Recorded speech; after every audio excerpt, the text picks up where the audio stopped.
you. He shoots, he scores!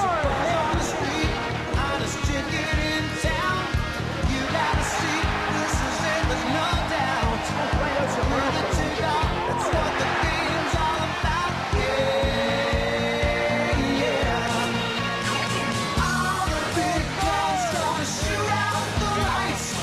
The place will be rocking because it's Saturday night.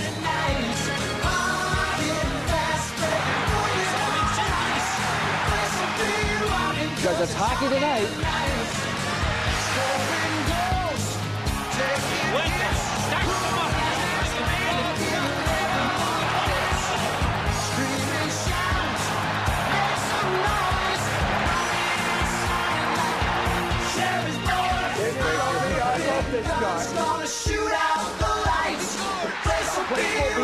Because it's Saturday night.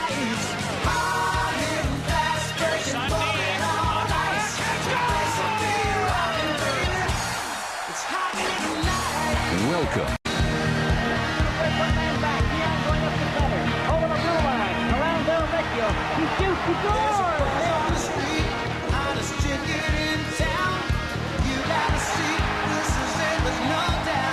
right out your mouth.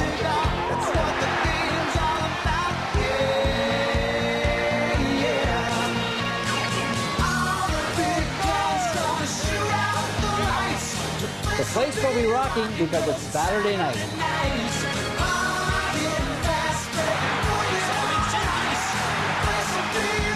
Because it's hockey tonight.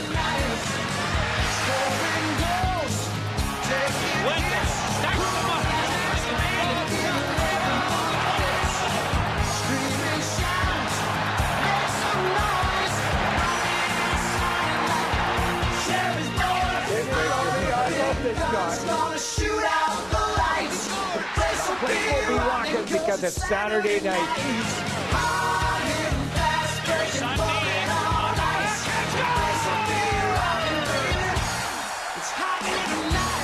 Welcome. Over the blue line, around Del Vecchio. He shoots, he scores!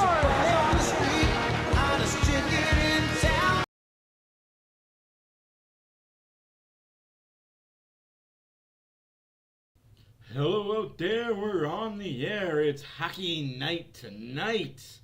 Game 7. Who doesn't love this? If you're a fan of hockey, whoo, Game 7s are great. Oh, again, Sportsnet talking nonstop about the Pedersen and the Hughes. Of course, there's sad news coming out of Vancouver. No Besser. He may not even return until halfway through next season. Let's go, boys.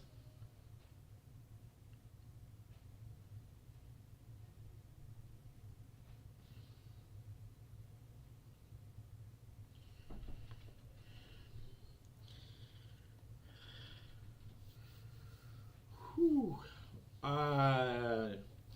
Just so everyone knows, the referees tonight are not favorable for the Oilers, but that doesn't matter. Fight through it. Who gives a frack? Don't complain about the refs. Don't bitch about the refs. Vancouver's coach is doing that enough for everybody. Let's keep it civil, keep it clean. No fights, no riots, no burning down of buildings. Vancouver fans, I'm looking at you. Who's excited for this? Who's ready for this? Who wants this? Winner goes to Dallas, where Game 1 is on Thursday. They've released the schedule. That's right. Thursday. Game 1 will be 6:30 Mountain Time. Game 2 will be on Saturday the 25th at 6 o'clock Mountain Time. Yeah. Early games. That's okay, right? It's all good. That's what you need. That's what you want. Hopefully everybody has enjoyed their weekend. They had a good weekend. They got some rest, got some relaxation. And I'm gonna say this and preface this right now. I have been on Twitter quite a bit, and I've been reading a lot about Vancouver fans. Oh, we're always hurt. We have no Besser now. We don't have Demko. This guy's hurt. Pettersson's hurt. I'm going to say this now, and I'm going to say this very loudly. There's 5 guys right now on the Oilers that are less than 75%. Yeah, I said it. 5 guys. You couldn't tell, right? And I'm not going to make an excuse, and it's not an excuse if the Oilers lose tonight. Well, it's because they're injured. No. If they lose, Vancouver's going to beat them flat out, plain and simple. The 5 guys on the Oilers that are less than 75%, Connor McDavid is dealing with an abdominal strain. Sounds like it might be a pulled muscle, if not something internal wrong with him. Hyman, he's dealing with upper body shoulder injury. Kane is dealing with a wrist injury. Draisaitl's dealing with, sounds like could be broken ribs. Do I need to go on? Henriks is hurt. Ekholm is dealing with a lower body. Sounds like it could be leg, extended groin. But again, those are injuries the Oilers are facing. I just thought I'd throw that out there because I'm just so sick and tired of hearing Vancouver fans complain. Everyone is playing. Everyone is playing for the Oilers. They're just not even at 70%. But hey, that's playoffs. You never play fully 100% except for game 1 of the playoffs. Every other game after game 1 of the playoffs, you're playing hurt. It's just the way it goes. It's just the way the cookie crumbles. No, that's just to the Vancouver fans saying, oh, well, if the Oilers beat us tonight, it's because of our injuries. I don't want to hear that excuse. That excuse is for losers.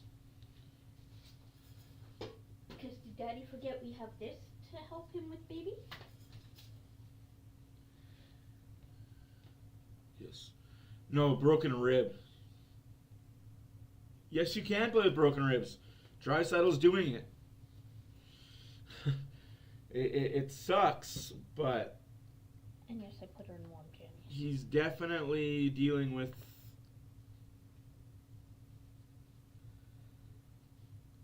Like, you have to realize, it's not the ribs that's the issue, it's the lower lumbar that is the issue. Can't remember which way that's supposed It's not comfortable. It's not comfortable to play with lower body rib. Like, the ribs that are broken aren't up in the chest area. They're lower down by his stomach, so they're the ones that kind of float anyway. And hurt? And just hurt. There's nothing. They're just the ones that hurt.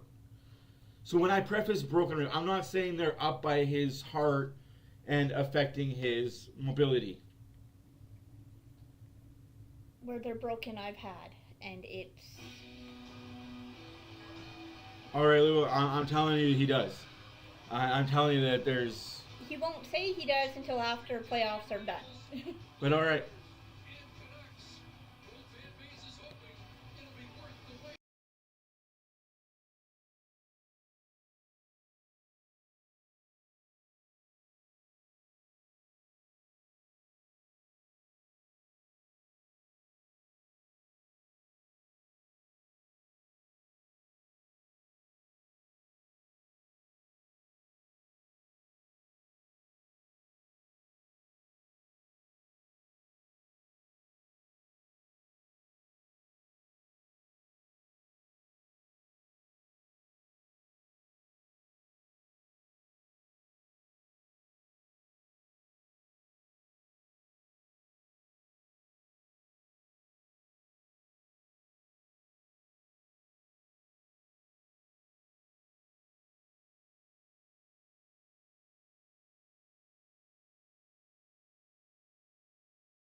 Yeah, I was on mute because of copyright music that they're playing right now on Sportsnet. Let's go for Shores. Hi, you. Really?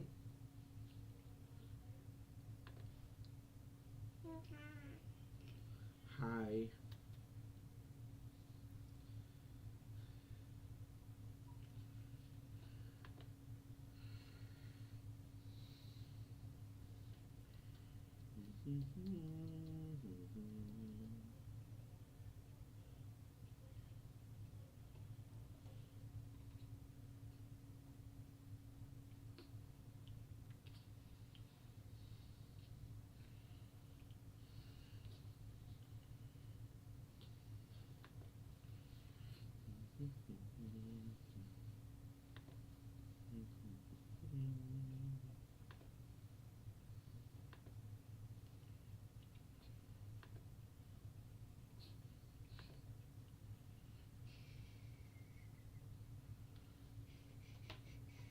Stanley Cup. They had a young captain, Stan Spiel, 24.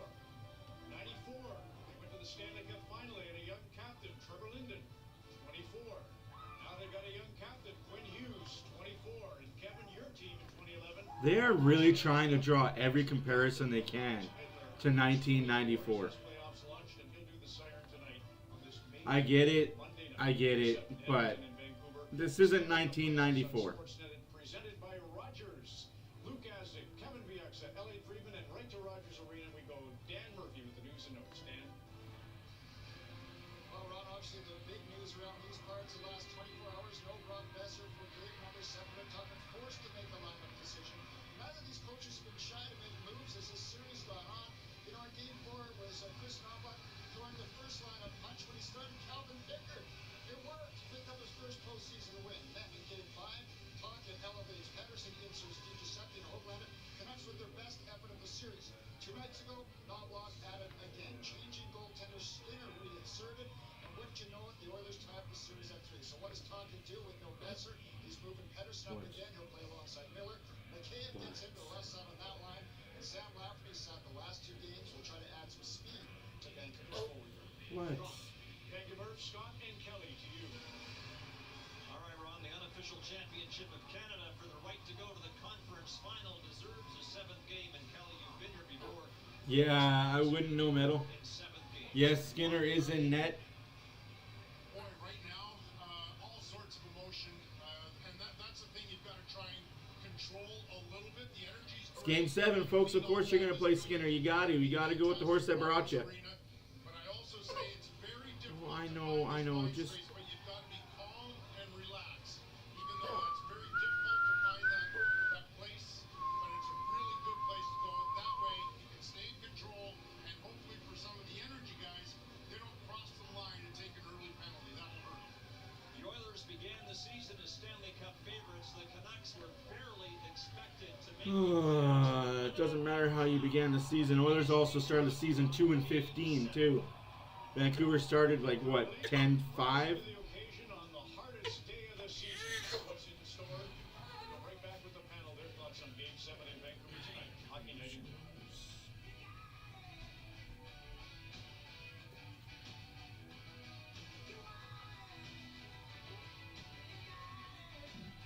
Let's go Oilers.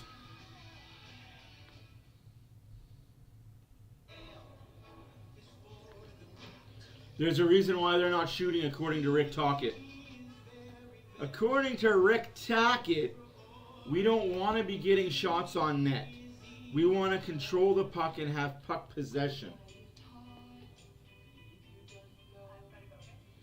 So this is coming directly from Rick Tocchet himself, because he was asked why isn't Vancouver shooting.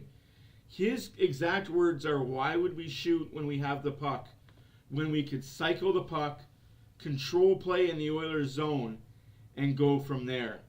1 or 2 shots, get out, play defense. Gives the Oilers less time to play with the puck, and gives our guys more time to set up defensively for the Oilers' counterattack. Those are his exact words. He's not wrong.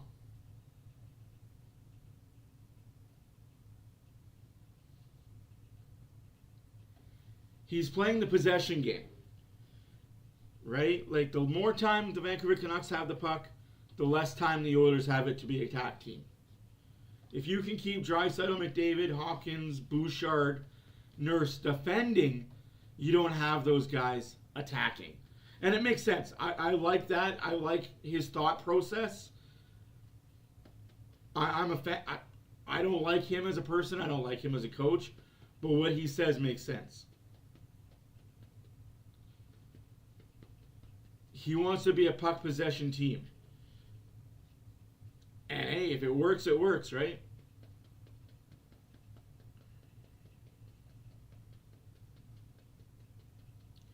No, you're good, Lubo. You're good. Don't be grumpy. Don't be grumpy. Cheer for you, cheer for, man. Let the chips fall where they may. I'll be my regular asshole jokingly self.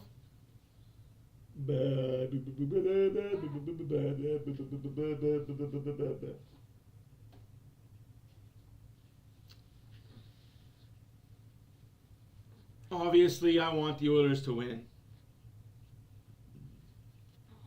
For obvious reasons. To me, as long as it's not... I'll be 1,000% honest with you. As long as it's not decided by the refs, whatever outcome happens, I'm good with. If Vancouver has a game of their lives and they win, cool, great, well-deserved.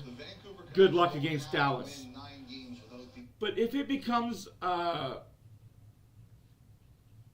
scapegoat ref, yeah, I'll have more of an issue with it, right? Like, I'm very calm, guys. It's the calm before the storm. Chris Cuthbert, Craig Simpson, Dan Murphy are there with Scott and Kelly. I still don't like this waving the white flag at center ice. But that's Vancouver tradition. Don't knock it.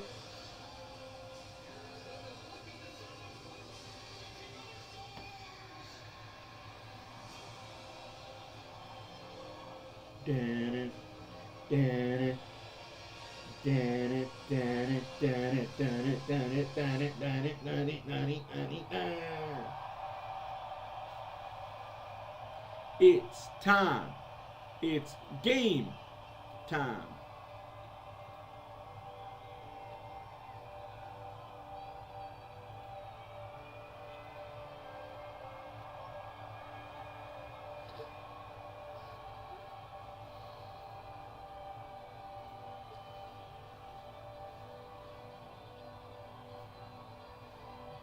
Sorry, white towel, not white flag, white towel.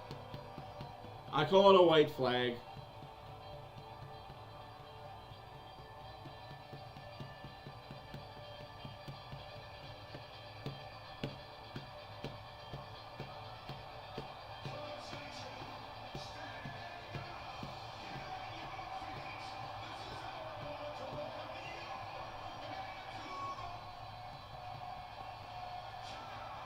It's okay.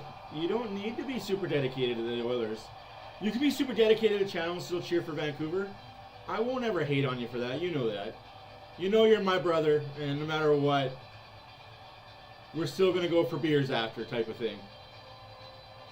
We're going to beat each other up in the comments. We're going to high-five each other after and go for beers. It's all right.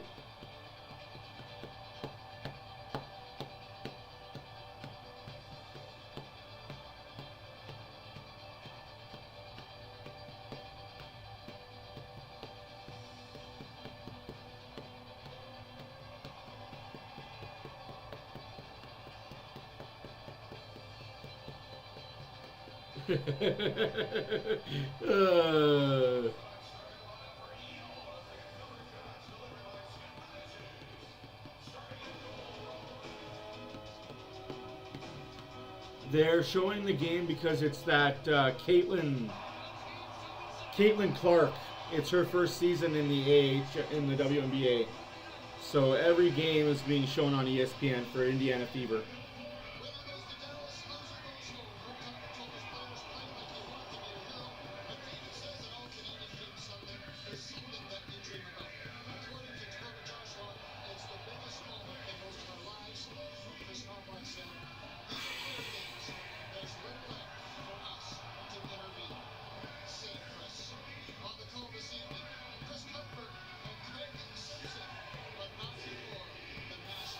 It's alright, Lula. As long as you're not a Flames fan, you're good people.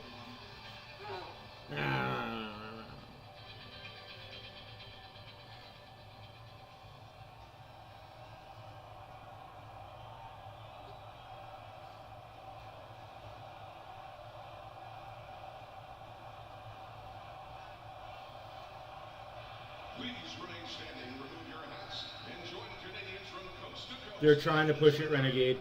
Absolutely, they're trying to push it to be bigger.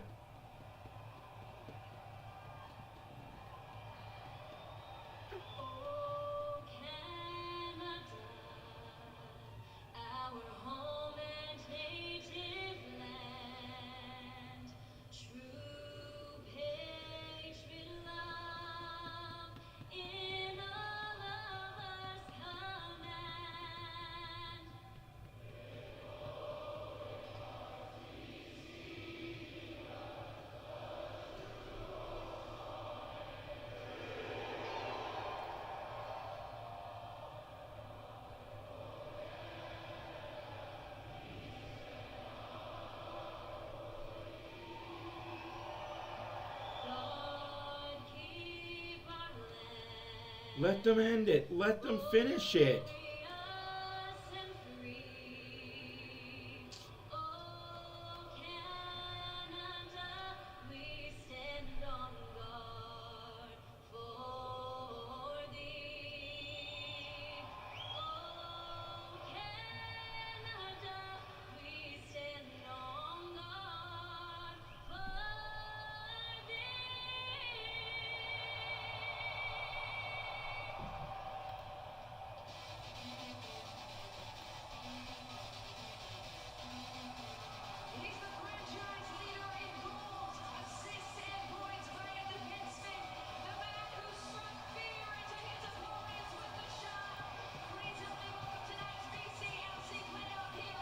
Yeah, Skinner knows this is a must-win for him.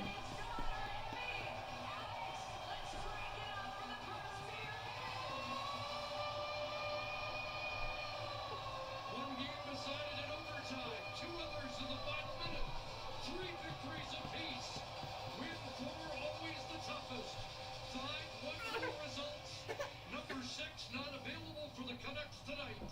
An all-Canadian Game 7 in the delirious den of Rogers Arena. Who will be the last Canadian team standing? Who gets Dallas and the Western Conference Final? Underway, JT Miller, along with Elias Pettersson and Ilya Mikheyev. Oilers start with Ryan McLeod. Out there along with Ward Flemmel trying to center that puck. Derek Ryan, the other member of the starting line, of course, they Oilers started the same unit that got things going on Saturday night. Here you guys, guy.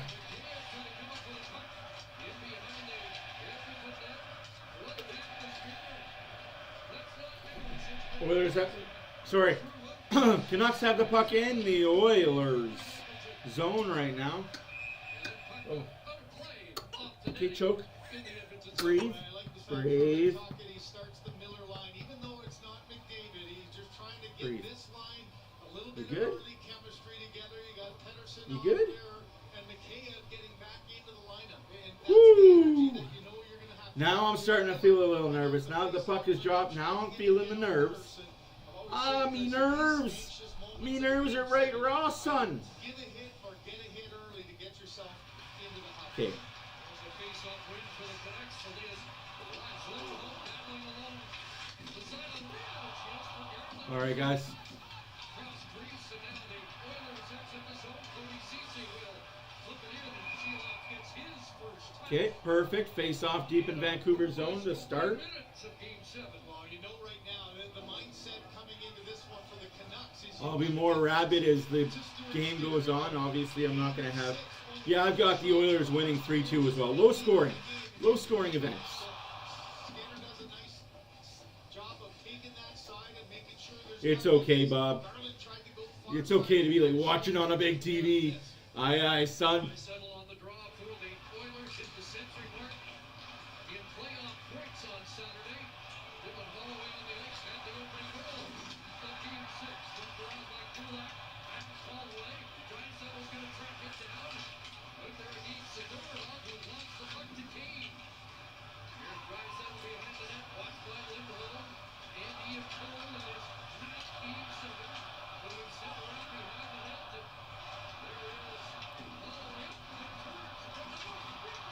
Oh, what a save by Seeloss. What a save by Seeloss on that play. Draisaitl had the net open. Seeloss with the save. Oh my stars. What a save. I will 10-bell clap that when I get a chance. The score is 0-0.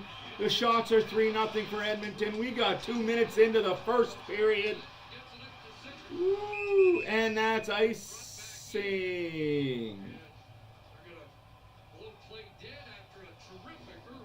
Wow, what a save by Seeloss.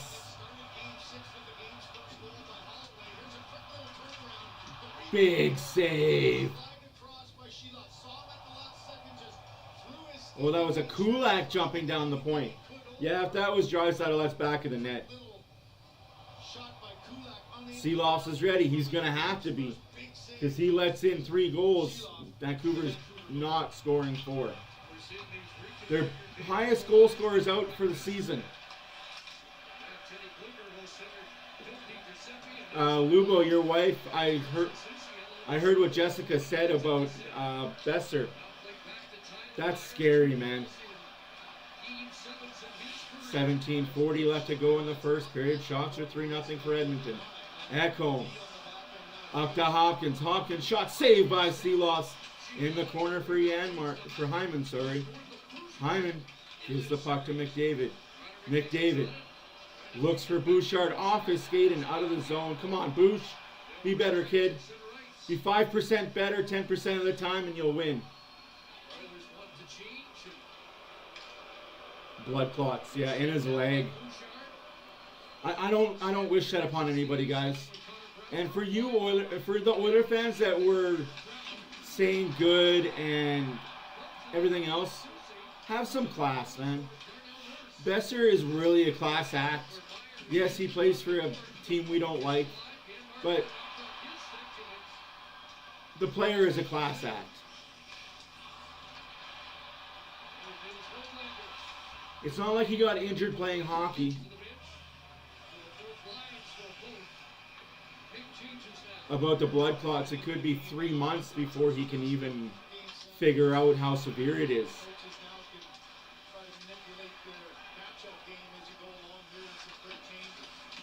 Apparently my wife and your wife talk.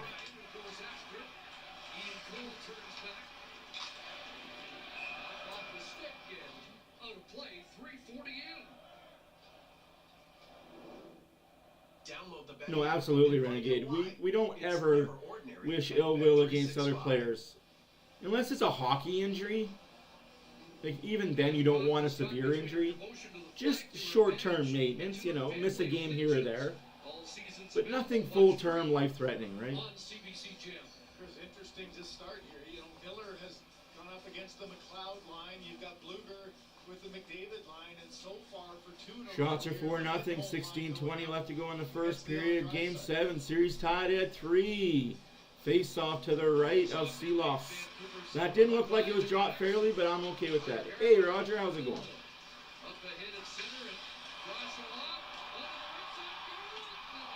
Garland misses the net. Little short smurf, 5'0". I love what Bouchard did last game. Called him a smurf. Loved it. Yeah, it would be, Dan. It would be great to get one early.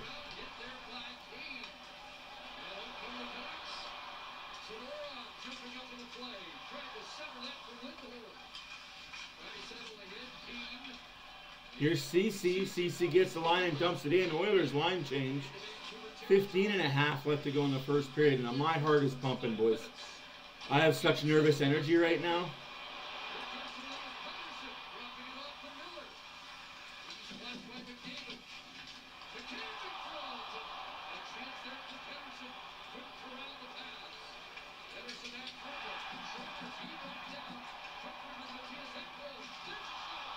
No! Oh, what a save by Skinner. I can't yell, guys, and I really want to. Child with, like... Saved by Seeloss and held on. 15 minutes left in the first period. Shots are 5-1 for the Oilers. 6-1 now. Nothing still is a score.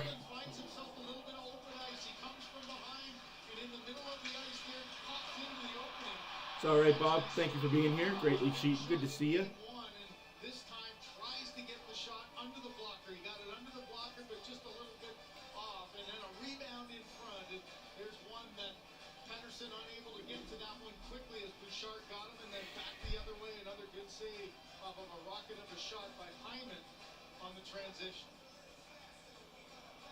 6 of the first 7 shots for Edmonton in the game, and that goes right on to Sheeloff. So for the first time in this series, we do not have a power play in the opening 5 minutes. As that deflects up on That hits the netting is going to be face off at the blue line. Oh, dodge. Go, Canucks, go. Okay. In your first game 7, I'll allow it. along the way. You get your first NHL game, you got all kinds of nerves. You get to your first playoff game, it's a little different animal. But this game 7 is the uncertainty of what tomorrow is going to bring. You know, you just have to turn those nerves into That's cool, Dan. I like that. That's pretty cool. to get yourself into a game like any Here's other. the win by the face-off for the Oilers. And out the zone it goes. hasn't been cautious. And that's Both teams right now are just playing not to get scored on. 5.5 minutes. There's Desharnais has the puck behind the Oilers' net, gives it to Nurse. Nurse loses it. right there against Hollander, who scored his first Stanley Cup playoff goal on Saturday. With Hughes across Hirota, and that is blocked. Went up in the air. Okay. But McDavid lost track of it. He started bolting down the ice, but the puck stayed in the Edmonton zone. And Hughes fires it back in. Nurse You gonna say hi to Auntie Dodge? to Desharnais. You wanna say hi to Auntie Dodge? Oh, Mikheyev almost scored a goal. 1 goal in 60 games. He's got another chance. It's blocked. In the corner, Mikheyev trying to fend off. Mikheyev seems to be an NHL performer. That puck deflects out. And Vancouver puts it over. Mikheyev returns to the lineup and nearly is first on the score sheet. Oh, unbelievable. The turnover. Here's kisses to Molly. Yay! Say hi to Molly. Little stick of Nurse Say hi to everybody. to the outside. Does your fingers taste good? Ugh. Ever feel like Oh, wow. We are 5 minutes into this period, and I feel like my heart might explode.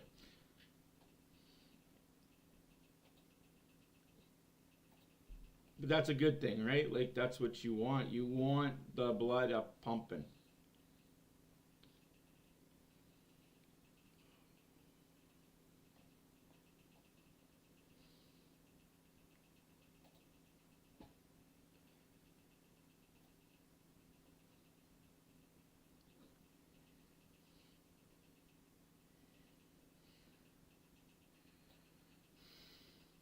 Hey, Chemo, how's it going? Hey, Carrie, how's it going? How's everybody doing? We got a full house in here. Full house. Full house. Oh, this could be the very last game of the season for the boys. Yeah.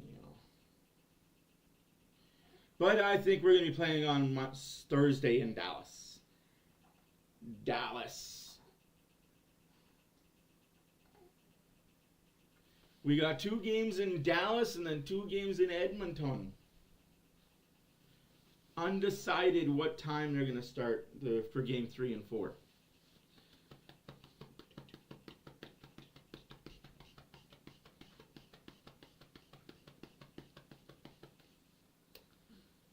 All right.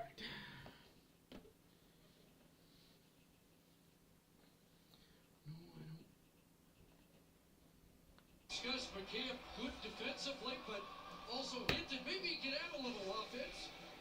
Sam Lafferty back in the Canuck lineup here for Game 7. You won't get much of a better chance than that one, and all alone. And one with Stuart Skinner. Here comes Draisaitl. Draisaitl down the middle. He's got Bouchard. Shot. Save. Rebound. Nobody wants it. Give it to Holloway. Come on, Bouch. Give it to the guy in the middle. Guy in the middle. Guy in the middle. Holloway's looking. Holloway's calling for it. Holloway wants to take that one-timer. Let him have it.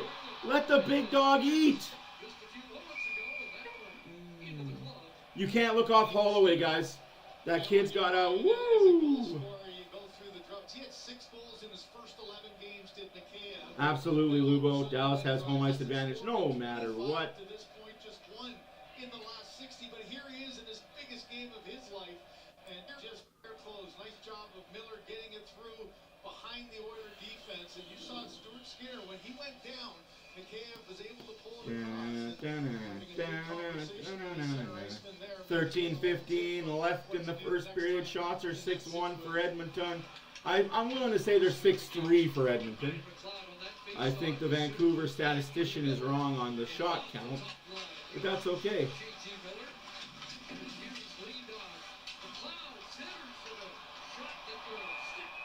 Big save there by Silos again on Derek Ryan.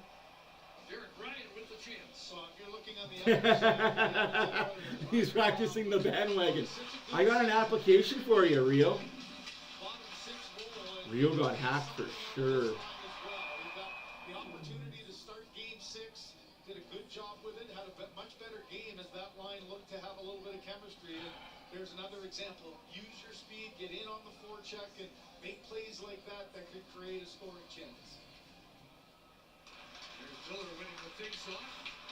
Bouchard steps up. It's Pedersen trying to play it past him. Here's Elias Pedersen. McDavid intercepts that. Oh, I'll feel better when we get 1 goal. I'll feel better when there's a goal scored. And gets a whistle. Well, here's another example now of, here we are, almost 7+ minutes in, and you've got the Miller-Connor McDavid matchup. And right off of the defense's own faceoff, this is how much this line will think offensively. Miller, as soon as he won that draw, he was taken off out of the zone trying to catch the D-man, and so we'll watch for those little types of plays. You know McDavid's line's going to be thinking offense there. She's 4 months old now, I want to say. Don't quote me on that. Diane knows a lot better than I do. I think she's 4 months old. Born January 13th. That adds up, 4 months. On Saturday night, the McDavid line had a pair of goals in that game. Pedersen moved the diagonal shoot in. Both teams changing, and Ekholm has lots of time to... She's watching the game, folks.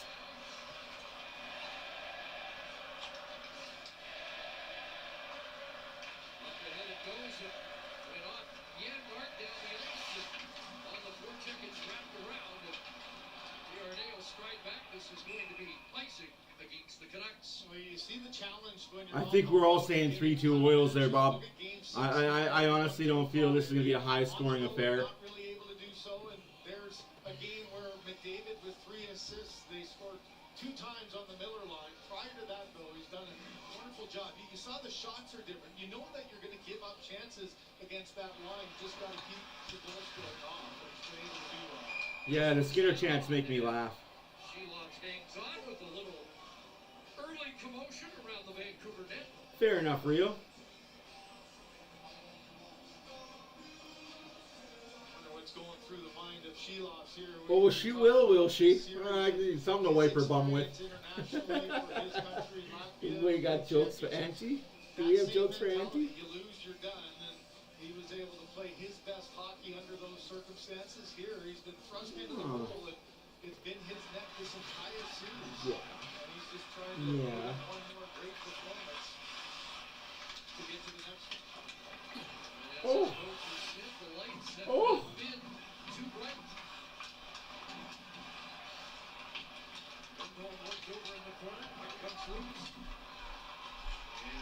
Yeah, they do. Yeah, they do. Our 4-year-old is.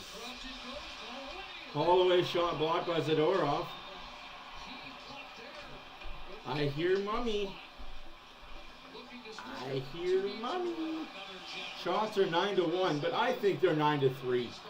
The statistician will change that eventually. 11 minutes left to go in the first period. Score still nothing. Team still feeling themselves out in game 7. Here comes Fogle. Fogle shot. Blocked in front. McLeod. Oh, I know. I got a little loud. Hey, why are you crying? Why are you crying? Put your cries away.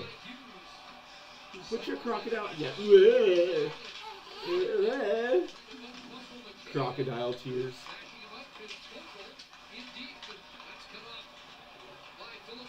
I wanted to hear from an asshole like for that's offside. Two different clubs. And what do we got going?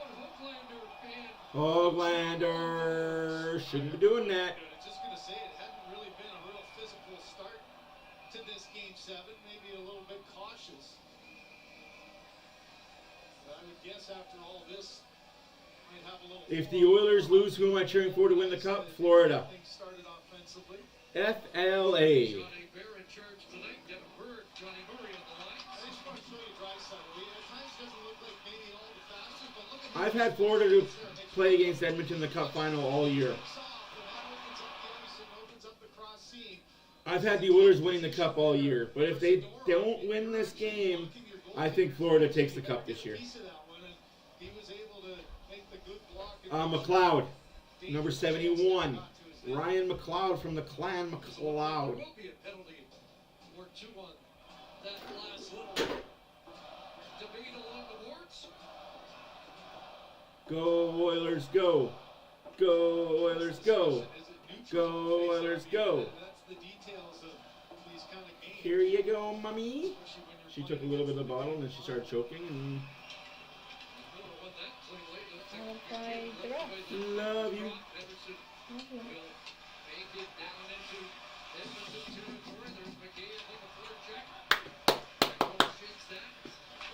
All right.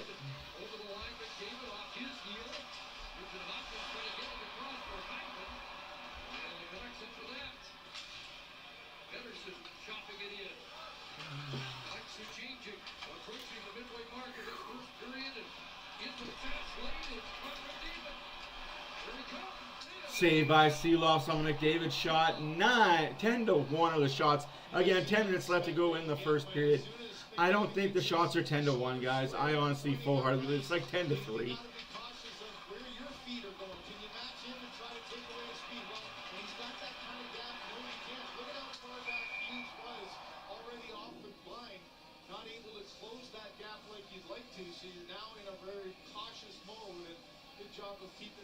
To the outside and forcing a shot through traffic. 37.6 on the radar gun that time for. There you guys go. Now I can kind of see what's going on. Sam Carrick pulls it back. CC across for Kulak. That's wide of the net. CC steps up, absorbs a hit from Giuseppe. Trying to There. settle it, and that's going to end up all the way back in Edmonton Ice. It goes, trying to spring the end mark, and backhands it in, and after goes Carrick around to CC, trying to seal the board, backed up there by Kulak, out of the reach again, Mark, and Oman will send it back inside the Edmonton line. Teams are changing as CC, just steers it down, all the way on the board jet, Ian Cole, the next play there, looking to hit for Joshua, knocked off his stick by Draisaitl. Darnell Nurse, that deflects to the Vancouver line, a lead feed for Garland. They are in on him, but size mismatch we saw on Saturday. Here comes Draisaitl back the other way. 3 Oilers, so 3 on 2. Draisaitl in the middle. Oh, Draisaitl hits the post. Hits the post as well. They go to Joshua. Wow. Come on, boys. 8:40 left to go in the first period. Man, I am on pins and needles right now. I've never been this nervous, and I have kids.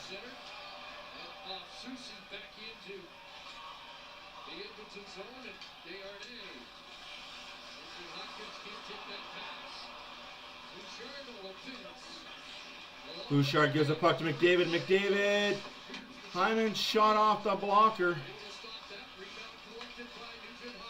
Put it on net. Come on, Ekholm. Put it on net.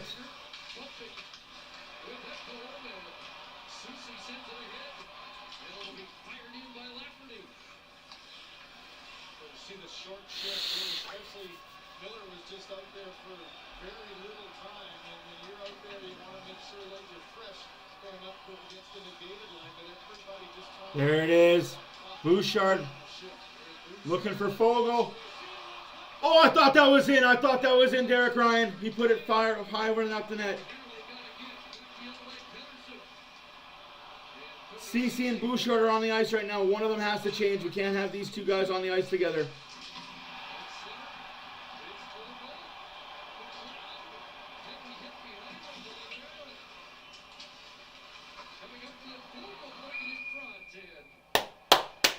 Face off deep in Vancouver's zone. Heavy hit. A little bit of a leap again. Leaves his feet to make the hit, but that's Pettersson's. No, that's a good hit. Good clean hit by Pettersson. Good clean hit by Pettersson. Oh. Man, guys, I'm not kidding you, man. This is... We need a goal. Oh, I can't do that there either. Mother tubber. Well, I guess you're just going to have that Vancouver goalie covered up. Oh, that's okay with y'alls. Who's going to be the hero tonight, Oil Collector? Oh, I don't know. I want to say Stu's going to be a 3-star, one of the 3 stars. The hero for the Oilers tonight might be Fogel. Fogel might be the hero tonight for the Oilers. For Vancouver, the hero tonight for Vancouver will be Mikheyev.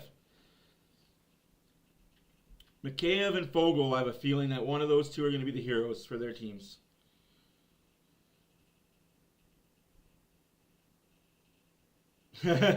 Stewart gets the goalie goal tonight, makes it 1-0. Edmonton wins the game 1-0. Man, wouldn't that be something, eh? Jesus. Just flicks it down the ice, hits a bump or rut in the ice, and goes in. Oh.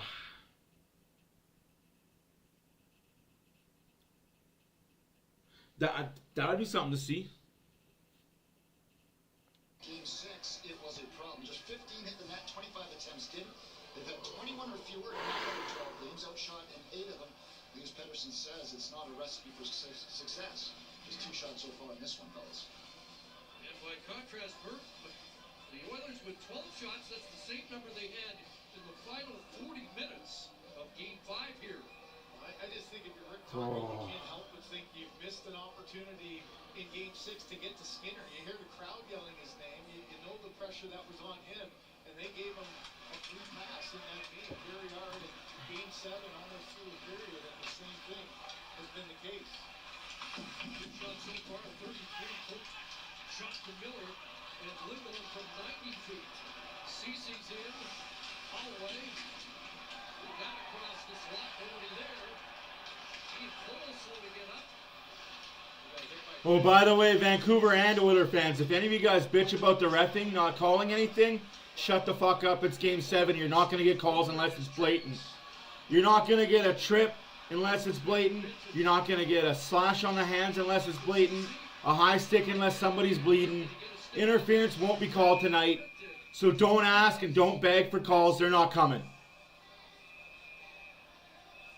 And this is coming from a guy that doesn't like the refs. They're just not going to happen. It's Game 7. You don't want the refs in here dictating how this game is going to go. The ball is in Team Canada's court as they take on Slovenia, and a thrilling... Let them play, boys. Let them play. The Volleyball Nations League Saturday 4 Eastern on CBC and CBC Gem. Murph was talking about the shots and the ones that missed. Vancouver, 16th out of the 16 playoff teams in hitting the net percentage, 39.5. The Oilers are top of the 16 at 48.4. Richard Brodeur. Who's Richard Brodeur? I've heard of Martin Brodeur.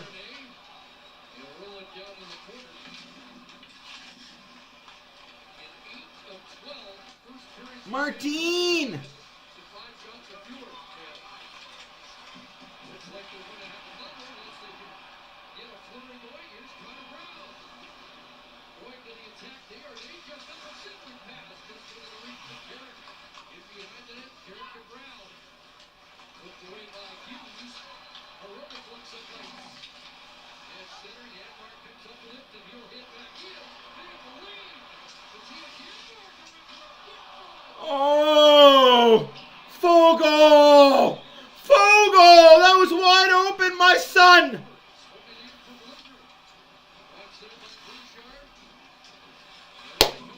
Janmark with a beautiful pass in front. Fogle fucking whiffed.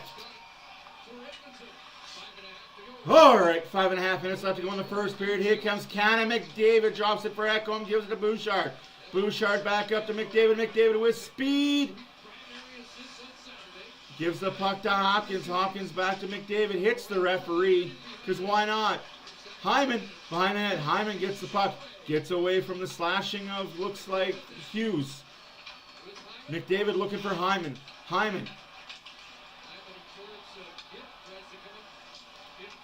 Weak shot on net, blocked and carried out by Giuseppe.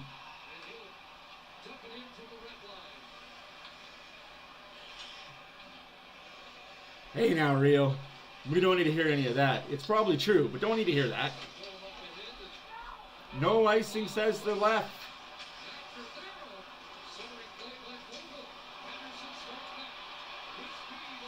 I don't understand. Every time Pettersson touches a puck, Canucks fans think that something great is about to happen. What has he done this playoffs to make you guys think that something amazing is going to happen in Game 7?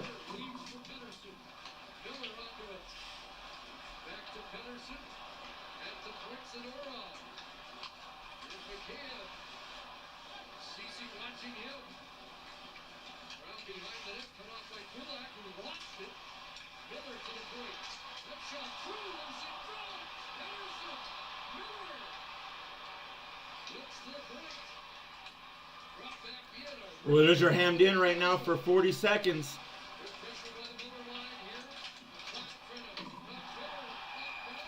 No way, that's a high stick! Fuck you! No way! No way, Pettersson! You flew your head back like a diving sieve! You flopping! Alright. Cool. Cool.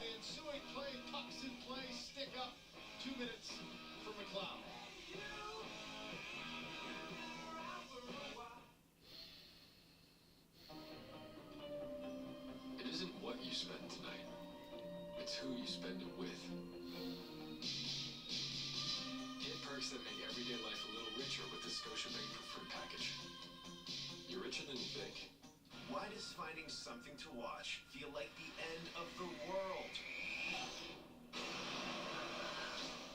I'm here to show you a wonderful place. Prime Video makes it easy to stream. This is huge. Add subscriptions, rent or buy big movies, and so much more. One app, No way. one password. No Now I've seen everything. Prime Video. freaking. Find your happy place. It was his own stick.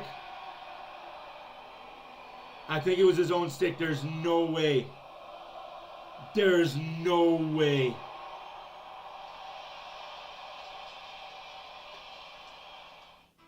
I only have the Sportsnet feed, and from that camera angle Sportsnet has, it's such a choppy, bad angle. Just a second.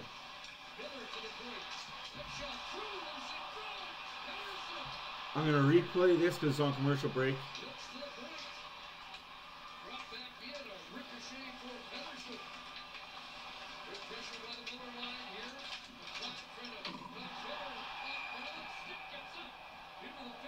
Like, why would you switch to that camera angle, Sportsnet?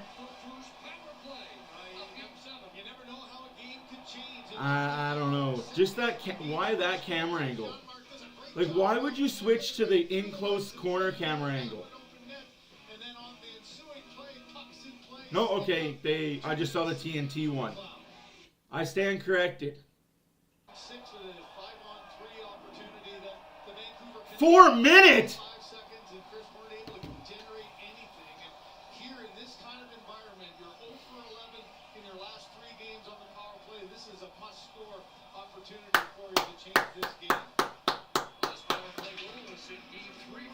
Well, hey, I guess that's the only chance Vancouver has. Only chance Vancouver has. Kill it here, boys.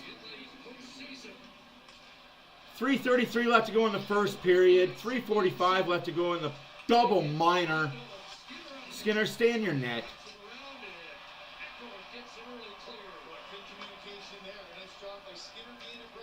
I'm sorry, but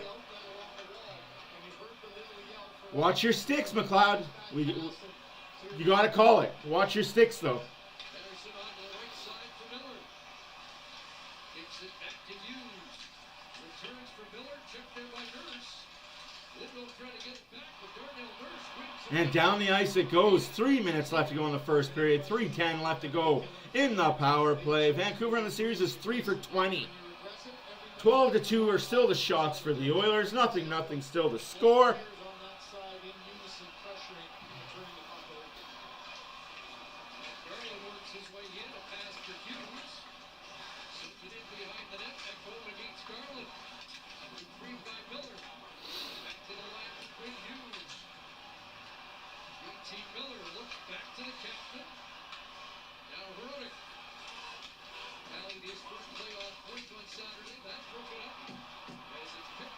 Down the ice it goes. 2 minutes left to play in the first period. He can't hear me. He don't listen to me anyway. Kid's got a mind of his own.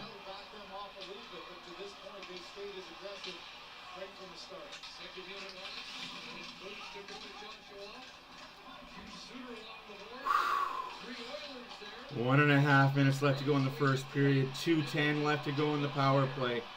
12-2 still the shots for the Oilers. Nothing still to score. First penalty killed by the Oilers, down to the last penalty. So even if Vancouver scores, they go back 5-on-5. But my heart, and I haven't had an energy drink today.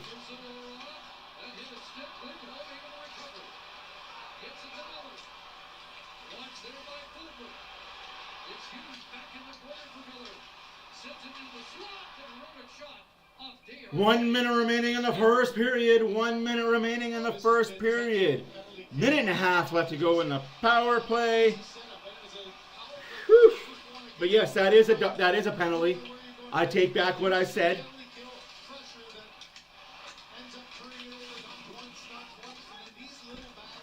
I take back what I said. That was a penalty. You're right, Lubo. That ESPN showed a way better angle than Sportsnet did. Way better angle.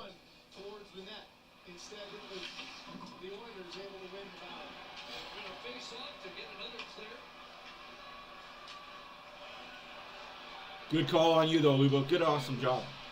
See, that's why you have to be the Canuck fan in here. You got to keep me in check, man.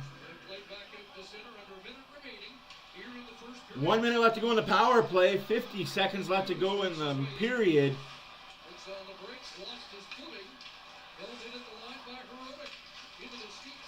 Breakaway! Here comes Connor Brown on a breakaway. He shoots. Saved by Silos. Come on, Brown.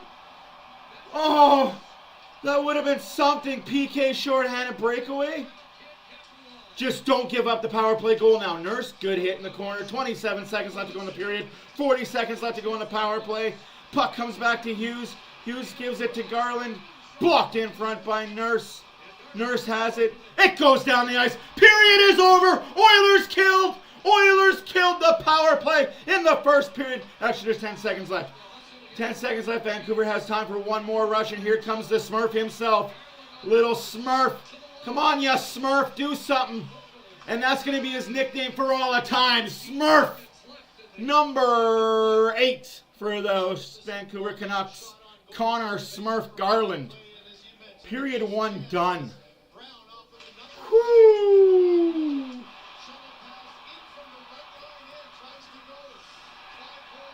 Wowzers! You almost got that shorthanded, Kimo. Abso-freaking-lutely you did. Nothing after 1. Game 7, boys.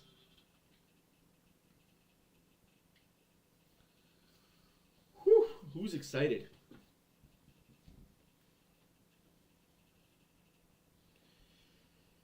Whew.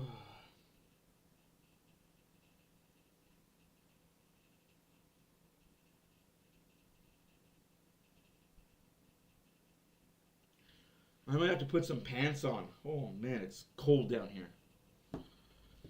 14 seconds left to go in the power play for Vancouver to start the second period, but that's okay. The Oilers are sharp. Vancouver's looking sharp too. Both teams looking good. But I honestly believe if it comes down to whatever team has more skill will win this game. Whoever has the will. Vancouver's got the will.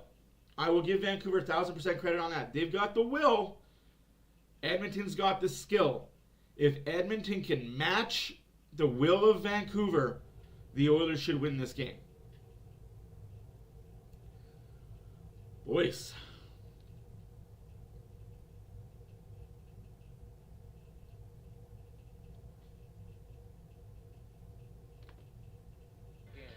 What's the famous Beatles song? She loves me, yeah, yeah, yeah. The Beatles were a famous remember that team. Is that too early? England. I'm more of a Stones guy. I'm a Yeah. Stones. I love the Beatles. I just don't know that song. She loves? She loves me. Big penalty. There we go. Are we supposed to go to break now? Like, what's the break? Absolutely, Renegade. This was short-handed. She loves me. Connor Brown.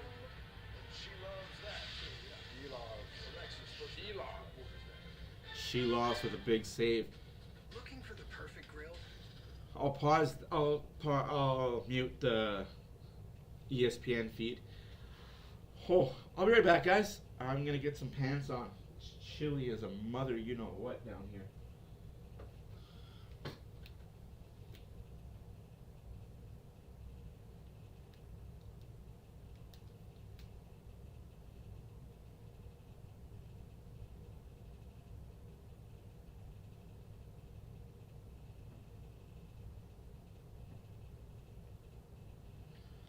Nothing after the first period in Game 7. Winner goes to Dallas to take on the Dallas Stars.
He's unbelievable save. Unbelievable save. Big time. Q-Logs was on at 13 saves in that first period. So Elias Pettersson, microscope on him. Everybody's talking about him. Talk's talking about him even when he's not talking about him by name. You loved him all during the regular season. No Besser tonight, so much more attention to him. First 30 games, I had Elias Pettersson in my MVP candidate conversation. He was that good to start the year. And playing against him, I knew how skilled he was. Everyone's saying this guy's soft. He's not soft. He's the furthest thing from soft. I don't know what's been going on in the playoffs, but this guy ain't soft. And this is when he's at his best. Getting the puck through the neutral zone with speed, skating, moving his legs, kicking it out. And look, even when he's out of the battle, he's back into it. He's not spinning out. If he's not in the corner, he's going to the net front. Falls down, back up, waiting for a point shot. Gets in, lowers the boom on the forecheck. That's Matthias Echo, by the way, that he hit. Gets back to the net front, falls down, back up again. It's a dog on the bone mentality. You know what dog on the bone is? I want my bone. I want my bone, Leeds. He wants his bone. Look at him chase down this bone. Almost knocks out Bouchard in the next year. That's what I need out of Elias Pettersson. He's got signed the big ticket. He's making the big money now. That's the guy that I know. That's why I had him in my MVP as an MVP candidate in the first 30 games. Now, in fairness, you had like 10 guys in your MVP candidates, okay? Yeah, that's good. Look, and I get it. We're in the results-oriented business. I mean, we got to get results, but let's not forget these players. These guys. This is a 30th playoff game today. It takes time. The attention on the Oilers is to not let Pettersson beat them. Right. So he's got to fight through all that and still get the results that everybody's expecting him to. But for me, I agree with you. I think he's a tremendous hockey player, and it's going to take time to really figure out how to play and get results in the playoffs, which is a completely different game than the regular season. And we're seeing that today. He knows what he's got to do, and he did it that period. Again, without Besser, much more attention on Pettersson. Exactly. He's got to do more. Good on Rick Tocchet for getting him going and sticking with him. He called him out, but he stuck with him at his back. To the wing. Yep. Now we're off to the races. Buckle up. This is the Edmonton crowd watching. They thought they had that breakaway goal late. Grab a beer. What's going on in front there? Relax. I'm sure there's a Messier jersey or something. Like a Ron Chipperfield. This first intermission report is presented by the Lexus. Yeah, you did, Nathan. Yeah, you did. At your Lexus dealer.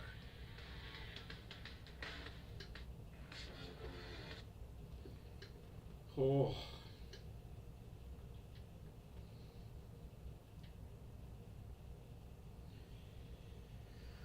Whew. Yeah, let's talk about the Vancouver Canucks. 2 shots in the period, but let's talk about the Vancouver Canucks. Fuck's sake, Sportsnet. Be fucking better. Just be better.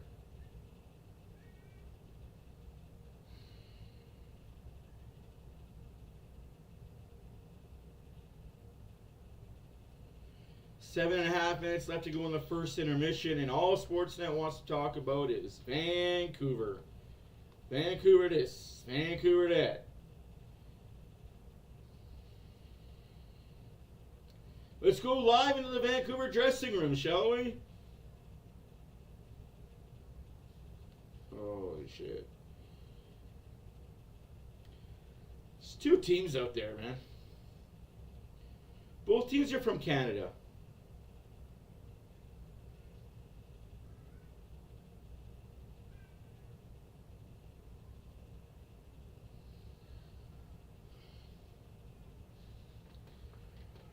Whew. How's everybody doing on this fine Monday evening? Game 7, round 2. Winner goes to Dallas, loser goes golfing. Who has more on the line, the Vancouver Canucks or the Edmonton Oilers?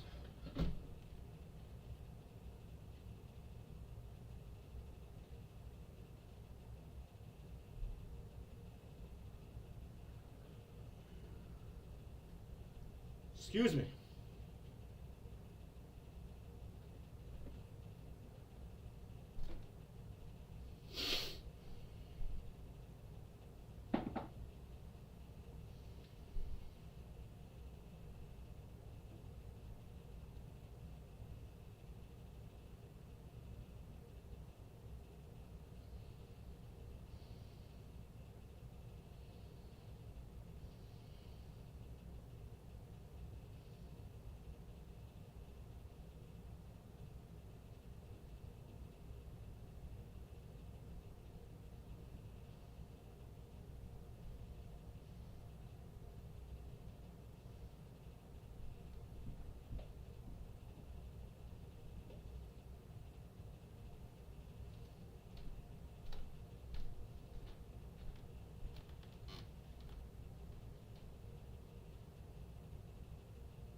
Oh, by the way, huge news today, guys.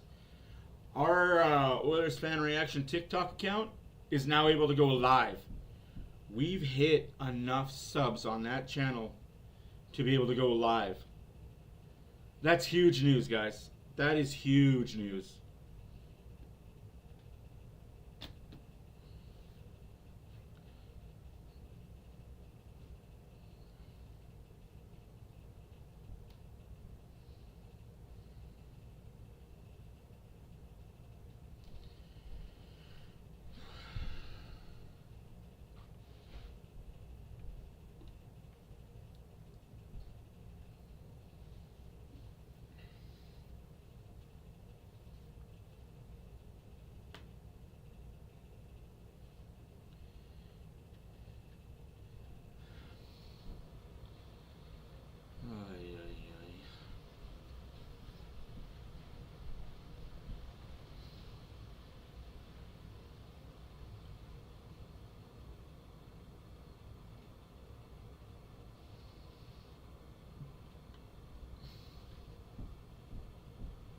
Yeah, Kimo, it's all Vancouver. Like, it's kind of ridiculous, actually, but that's why I have it muted.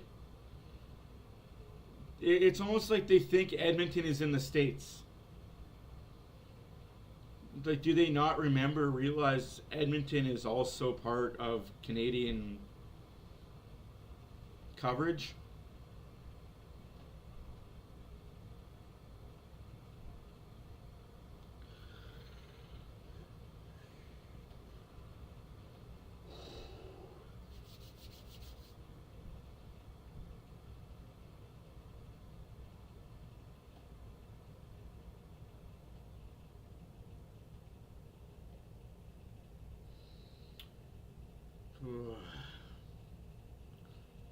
Please, everybody, my name is Matt for Oilers Fan Reaction. If this is your first time here, push the subscribe button.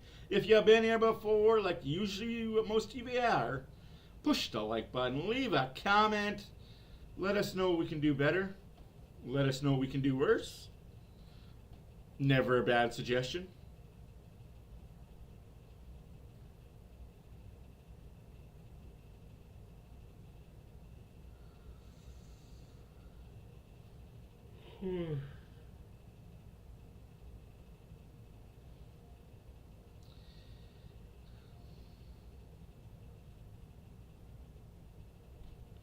No, absolutely, Renegade. All it honestly takes is one shot.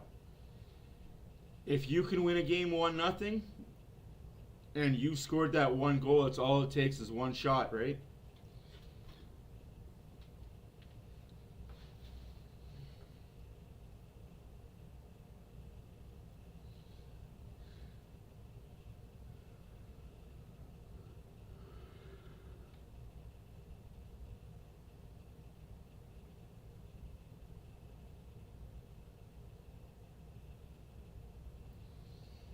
Yeah, I have to have Sportsnet muted. Like, I can't. I can't deal with it.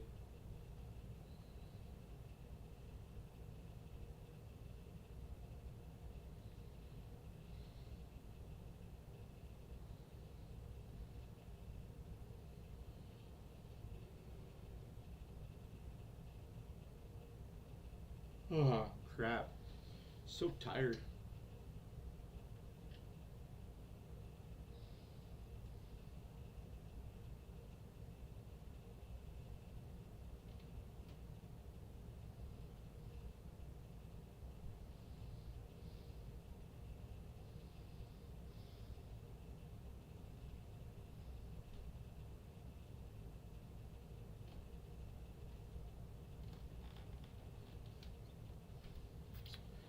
Yeah, Sportsnet definitely wants to give the more diverse team the chance, the more diverse fan base.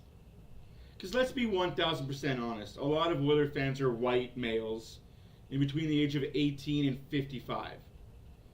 The Vancouver fan base is a mixed bag of ethnicities. No, because if I have it, I'll be up till 5 a.m.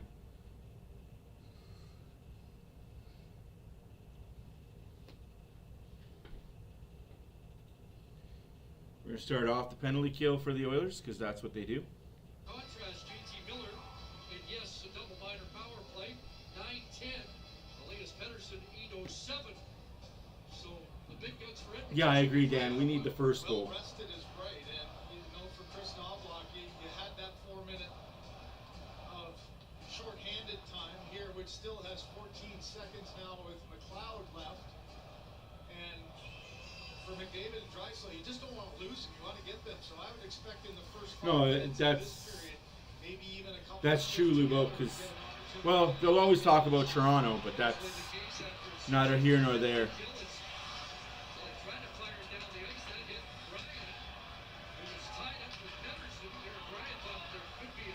Pettersson kind of end of the sticks. Derek Ryan in the mouth. Good non-call there.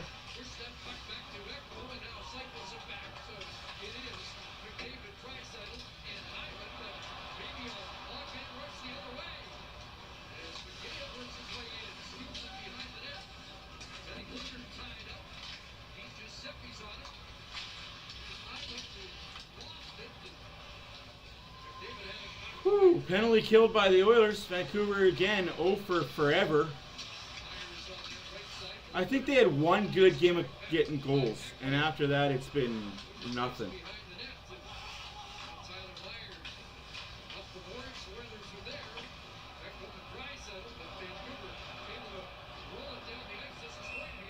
And that's icing against Vancouver. 13 shots to 2 for the Oilers. That was Derek Ryan. They got taken on the face-off by Pettersson. It looked like Pettersson hit him with the knob of his stick, but I don't have a clear view of it. So, and Sportsnet's definitely not going to show you a replay of it. Face-off won by the Oilers. CC shot. Scores! Scores!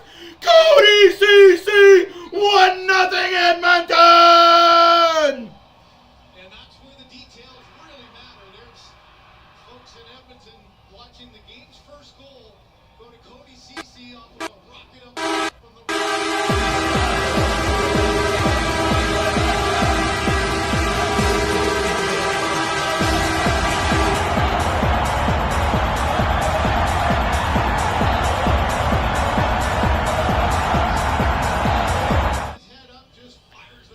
Cody CC. Cody CC. Come on, Oilers, don't get complacent. Let's get the next one too.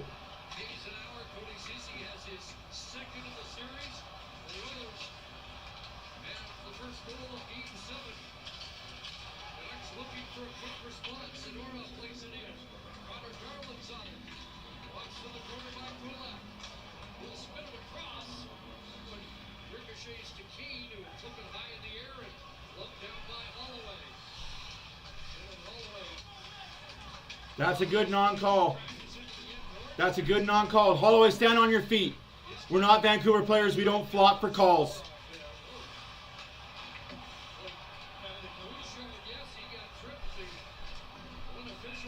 No, that's not a call. No, ref. That's not a penalty. No, that's not a penalty against Vancouver. No. No, that's not a call. Edmonton is on the power play, but that's not a penalty that should be called. Never.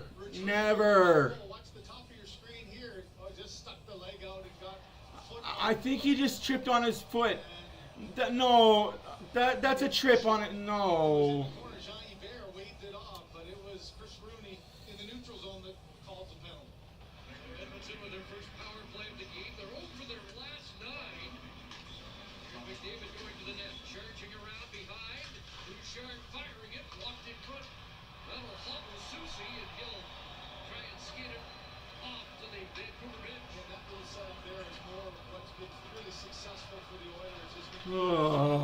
Like I say, guys, I'm an equal opportunist. I don't think that should have been a penalty.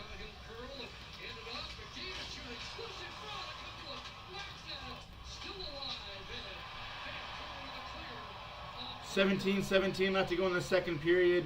Shots are 17-3 for the Oilers. Oilers have 1 minute and 15 seconds left to go on the power play. Nothing so far. Can barely get set up in the Vancouver zone. Here comes McDavid to Hopkins. Drops it to Bouchard. Bouchard gives it to Draisaitl. Draisaitl gives it to Hopkins. Hopkins to Bouchard. Bouchard holds it. Gives it back to Hopkins. Hopkins back to Bouchard. Bouchard gives it back to McDavid. McDavid shot tipped in front. Wide of the goal. Hopkins in a battle with, looks like Giuseppe. Draisaitl fans on it, but Selvos makes the save anyways. He fanned on it. That's okay. 49 seconds left to go in the power play. Man. Oh.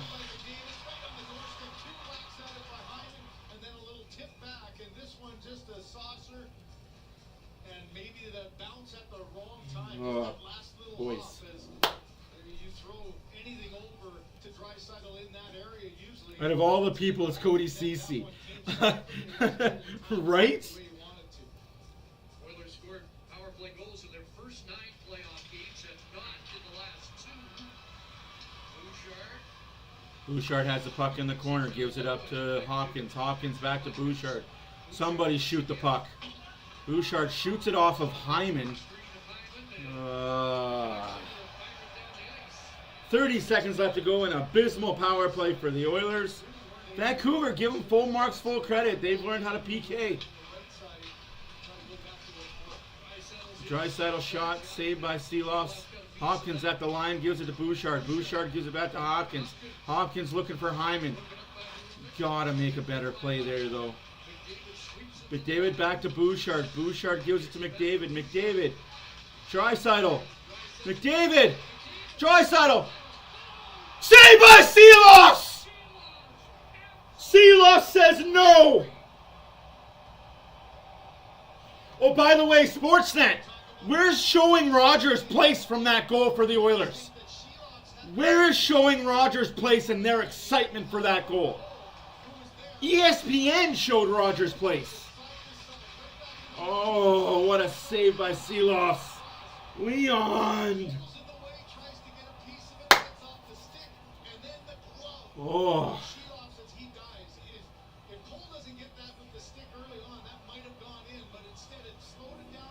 All right, folks. 7 shots on the power play. 21-4 the shots. 15:51 left to go in the second period. Score is 1-0 Edmonton. Oh. Nurse gets the puck off the faceoff, puts it in deep for McLeod. Oh, shut up, you Vancouver player. You had your stick in his midsection. Like, I can't emphasize this enough. If you're a player, shut up.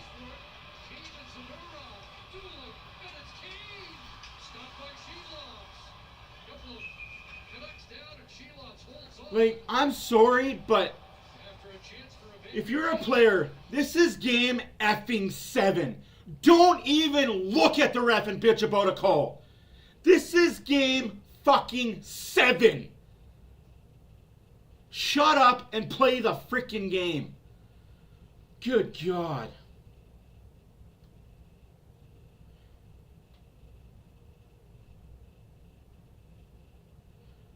Ooh, yeah, that looked bad.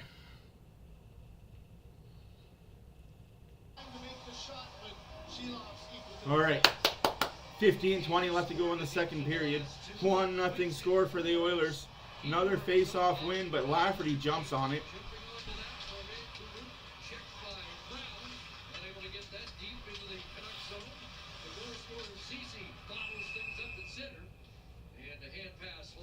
Apparently that was a hand pass, even though it was hit with a stick.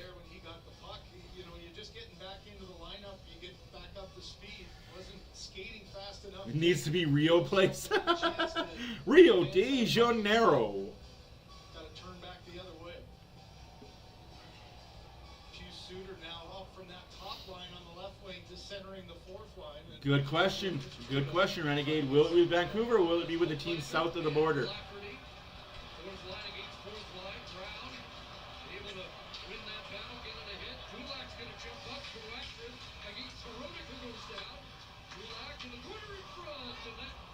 tipped high in the air by Yandart, but couldn't get enough of it to get it on net. Lafferty gloves it down. Back the other way, checked by Kulak. Oilers are all forecheck right now, and I like it.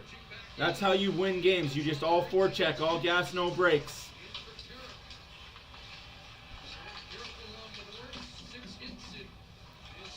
Ekholm has the puck at the near wall. Whips it around the net. Oilers looking for a line change. Here comes Hyman. Hyman leaves it for Hawkins. Hawkins is looking for McDavid. Back to Bouchard. Bouchard shot. Oh, scores! He scores! He scores! Twos, nothing! Oilers 2, Vancouver nothing. Who scored? Was it a tip in by the Heim or was it a blast by Boosh? Your opponent's fourth line. You don't get the last change, but they get them hemmed in. Now they get a change and keep.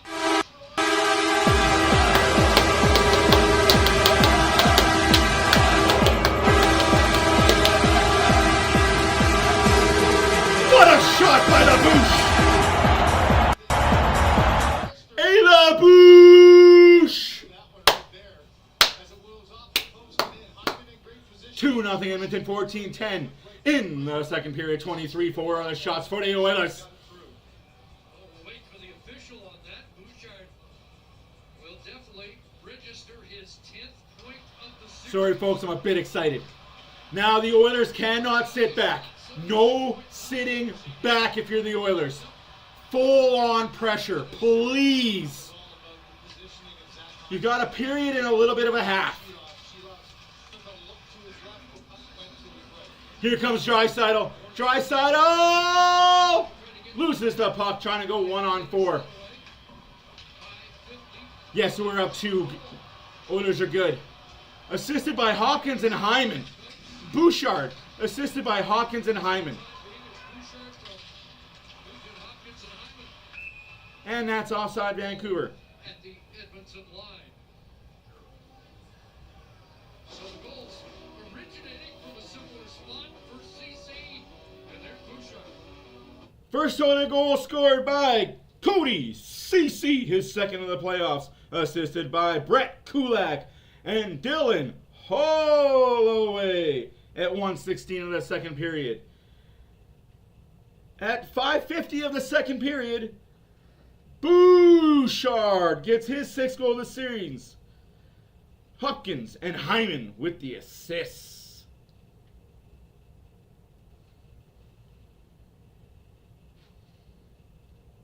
He did tip it, Lubo. Thank you, sir. Change that Bouchard goal to Hyman. Here you go, Hymes. Here's some credit for you.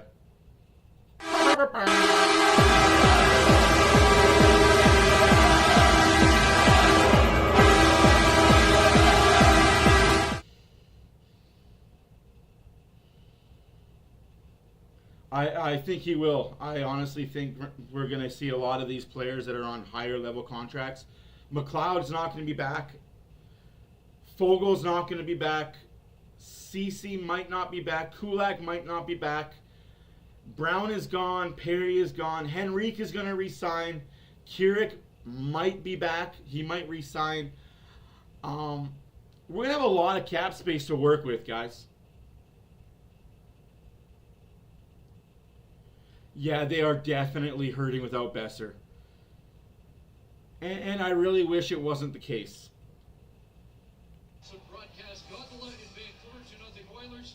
I wouldn't say easy win, Lubo. There's nothing easy about it. Vancouver plays that style of game that even if they got AHLers out there, they'll still grind you, pound you, and beat you up. I respect Tocchet as a coach for what he does, just not as a human and not as a player. To be able to keep Vancouver from penetrating and getting anything towards the net, and then to have a goal from a guy. Oilers win the face-off. And then Bouchard, like he's done all playoffs and all season long, just gives you that kind of good edge. And now the important part is. Yeah, that's exactly it, Renegade. Just takes 2 shots and this game is tied. Offside. Oh, my stars. 22 goals in this series. And now, when you're the home team, and you know the pressure was on early, getting down by 2, The mantra of the Vancouver Canucks all year is don't panic, don't overplay, just stay the course, keep to your foundation, as Talkins talked about. It might just provide a little bit of a spark plug for you to say, guys, we got to get going. You know, now all of a sudden down by 2, maybe get a little bit more desperate. And I think for Rick Talkins, you've got to start testing your lines to see if you can try to generate something positive to get this crowd and your team right back into it. So now they bounce back in the opening game. The Oilers scored a 3-goal lead and lost 5-4. With Hughes trying to get the offense kick-started here. Midway through the second period of Game 7. Vogel alone, kicked in by Herodic. Now they pushed it away by Skinner. Along the boards, Lafferty works for it. 12:34 left to go in the second period. Shots are 23-4 for the Oilers. Scores 2-0 for Edmonton. But it just takes one shot and Vancouver's back in it. What a... Oh. Scarlett Pumpernickels.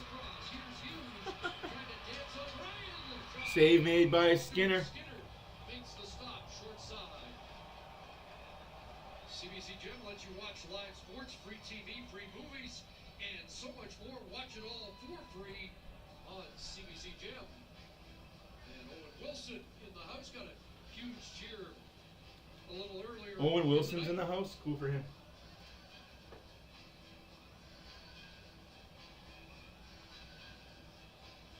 Hughes coming right back out for this offensive zone. He went off, and there's an example of looking at who's out there. If you're Vancouver, you're just coming off a really good shift and a good scoring chance, and out of foot gets him right back out there. And they get it onto his stick to McKayev from the corner.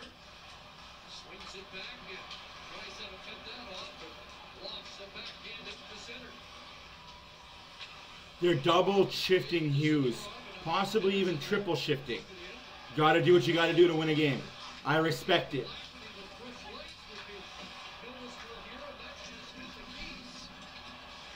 Yeah, they're just going to be the Utah Hockey Club.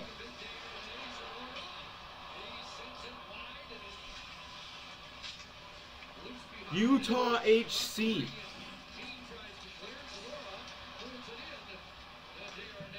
Utah Whippersnappers. You whippersnappers. Oh, what a shot by Holloway. Just hits the outside of the net.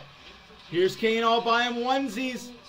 Trying to go 1-on-3. Didn't work out too well. That's okay.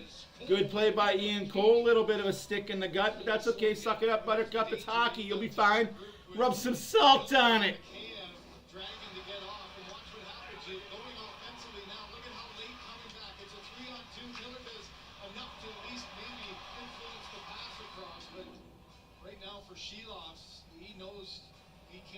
Another one up, and he's able to make another good save off of a nice one-timer by Holloway on that cross-seam pass. Utah, Arizona is what I want. Once again, there's Giuseppe rolling it in, chasing after it. And on the near side, Herodic advances. I love the name of the Yetis as well. Utah Yetis works on so many levels.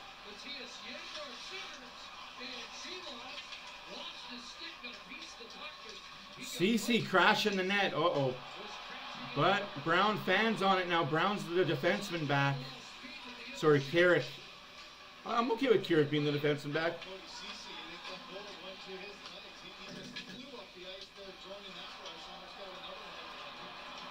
It's all right. We expect it, though. Northern. We're Oiler fans. That's what we're used to. Apparently, McLennan Calabrini is also in attendance. If you guys don't know who McLennan Calabrini is, he's projected to go first overall this year. Smart play to at least get it there, but good job coming back by Herodic and Giuseppe to not allow that stick of Cece to get a piece of it. Cece got the memo about Utah Oilers. Utah Jets. Game 7, he has a goal. Bouchard credited with the second Oiler marker. There's Hyman who got an assist on that. 10 minutes left to go in the second period. 10 minutes left to go in the second period. Shots are 25-6 for the Edmonton Oilers. Both teams are 0 for 1 on the power play. Vancouver had a 4-minute power play in the first period, went nada. Edmonton had a 2-minute power play to go in the second period, got nada. Stick of Skinner kind of gave the Vancouver Canucks the life they needed going into the third, and you know that that's fresh on your mind. You got Yep, Macklin Celebrini. so much hockey left to be done, and for the Oilers, Utah Jazz, unfortunately, that's the NBA team. They can't steal that. Although that is a good pull. is going to be a big one. David waved his line out against Lindholm here. Vancouver won the draw. But Hyman tries to center it to now. Out comes Lindholm. Spearing it down, looking for Joshua. Echo on him. They put it Joshua trying to get him in front. Garland was open quickly. Back in Susie. Looked into the slot. Absolutely. Check there by Nugent Hopkins. Absolutely. But San Jose is going to be good in the next 5 years. And they're going to be good for a long time.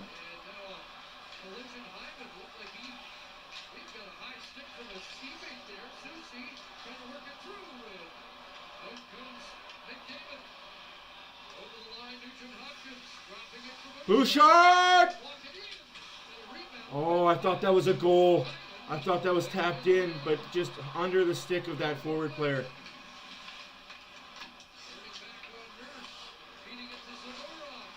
Here comes McDavid. McDavid has Derek Ryan. McDavid goes off for a line change. Yeah, where are the Skinner chants? They're kind of quiet in Vancouver right now. 9 minutes left to go in the second period. Save made by Stu Skinner. Skinner. What's happened there is Darnell Nurse in front of Skinner. As the puck comes along, he gets down, so there's no way for Lafferty to get anything underneath, so Skinner falls it across and able to hold on.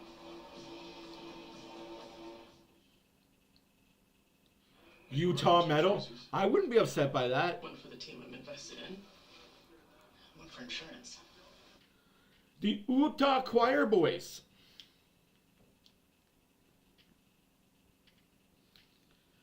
What a game, folks. What a game.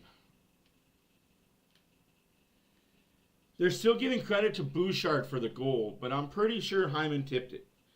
If Hyman did get the goal, the assist will go to Bouchard and Hopkins. If it is Bouchard's goal, the assist go to Hopkins and Hyman. Either or, those three players are getting points. Utah egg rolls. Ooh, jeez. Good Lord, guys. And we still have yet to see anything from the Oilers fan place or Rogers Place. Nothing from Sportsnet about the Oilers watch parties. But good Lord, did we watch a lot of the watch party from Vancouver in Game 6. Seemed like every time Vancouver touched the puck, we had to watch what was going on in their watch parties. Can't wait for all. I just can't wait for this series to be over. We can move on. Yeah, I agree with you, Lubo. I agree that he tipped it 100%. I watched the ESPN. See, this is what I like, guys. Like I said, I don't kid. I don't know if my computer will even allow me to do this at this point. There, unplug. So I don't kid. I'm watching the ESPN feed on my channel. While you guys are watching Sportsnet, I'm watching ESPN. Game 7, 2 different Edmonton defensemen with goals. Here's that all-important first goal. So critical that he Way better commercials on ESPN too. ripped from the right side, and then Evan Bouchard, it just what a year it has been for him offensively, and his. I don't think so. Edmonton Oilers are good. You know, every record book for defensemen in the Edmonton Oilers has got Paul Hawkins' name on. Well, he's had a visitor with Bouchard in this. I honestly don't think so. I think the Oilers have what it takes to beat Dallas. It'll go 7 games and it won't be easy. But I think Dallas matches up well with Edmonton. They are the better team, but I think Edmonton matches up well against them. Just trying to get a little bit of a spark. You saw the chance that McKayev had earlier here, but Quinn Hughes used Wednesday, Game 1, 6 p.m., ESPN, ESPN+, Florida, Rangers. That's now 10 shots. Yeah, really, I think they do. I think all Dallas does is block a lot of shots. The one thing that's and then they transition off that. But I think Ottinger can get beat, and their penalty kill is not that good. I full-heartedly think Vancouver has a better penalty kill than Dallas.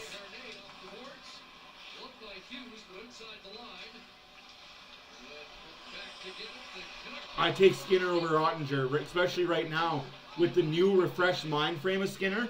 I take it over Ottinger.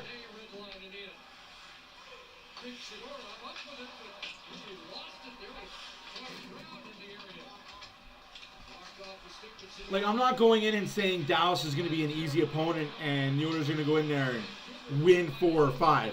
No, it's going to be a 7-game battle.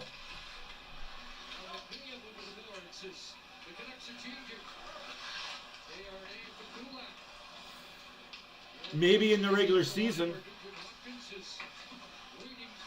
But no, like I said, I like what the Oilers can do against Dallas.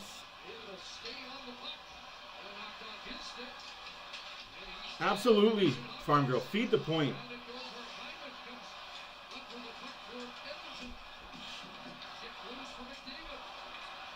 I think because Edmonton plays the style that Vegas does, the reason why I say the Oilers have a fighting chance is because they play the same style that Vegas does. Edmonton and Vegas play the same style, and Vegas took Dallas to the limit.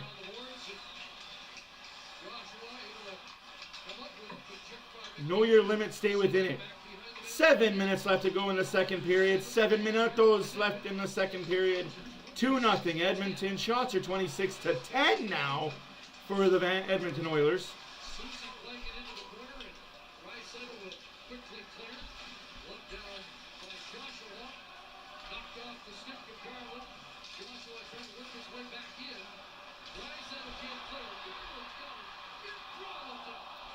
Defenseman with no stick. Save made by Skinner.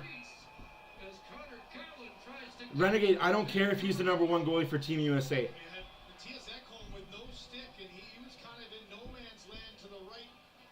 I get that he's going to be the #1 goalie for Team USA. It's just, I think the Oilers can get to him. I'm not taking anything away from Ottinger. I think Ottinger is a definite Vezina Trophy candidate. And a really, really good goalie.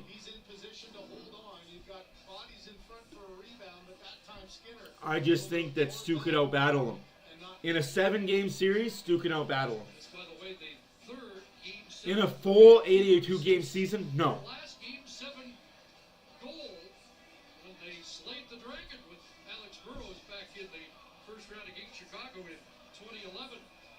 Oh, no, I totally agree. I'm not downplaying.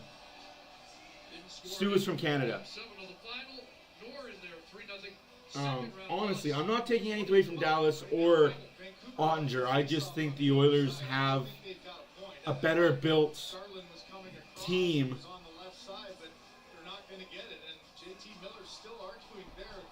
Stu's from Edmonton, yep. Southside Athletic Club.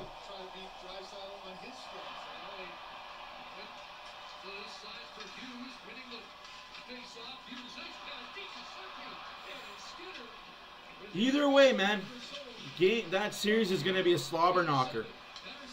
A lot of good physicality.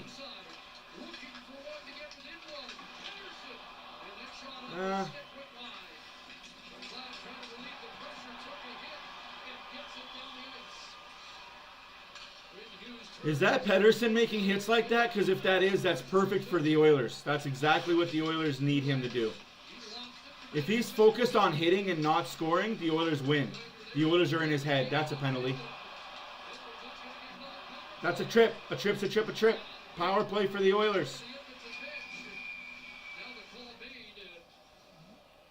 That's a penalty coming up against Vancouver. That's a legitimate trip. You can't put your stick there, man. That's just something you can't do. Yeah, I agree, but Henrique is out for a little bit. He might be back for the final. I know he's dealing with a high ankle sprain. Those things are bitches. Ask Draisaitl. He dealt with it last postseason. No, I'm not saying Ottinger picked up his game. I'm completely aware of how good Ottinger is. I'm a big fan of Ottinger. I just don't feel the play style of Edmonton and Dallas favors Dallas in the long series.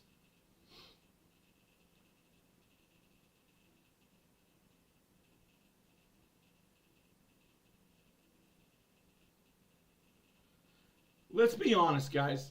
Colorado wasn't physical at all against the Dallas Stars. Makar was invisible. McKinnon barely showed up. Colorado's best player got taken out because of cocaine abuse.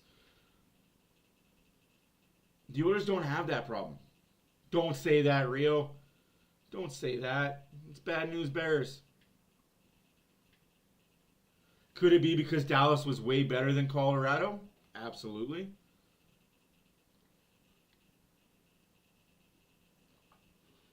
And I don't think Georgiev is that good of a goalie, to be honest with you.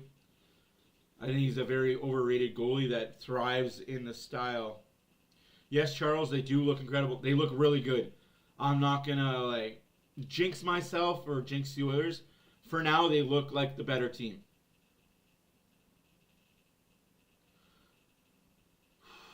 Five and a half minutes left to go in the second period. Power play for the Oilers. It's number 18 in the box, not number 21. So enough of discussion. I thought that was going to be a big break for Vancouver because Lafferty is a penalty killer and Hoaglander's not. But after lots of discussion, Oilers made sure they got the right number in the box, that's for sure.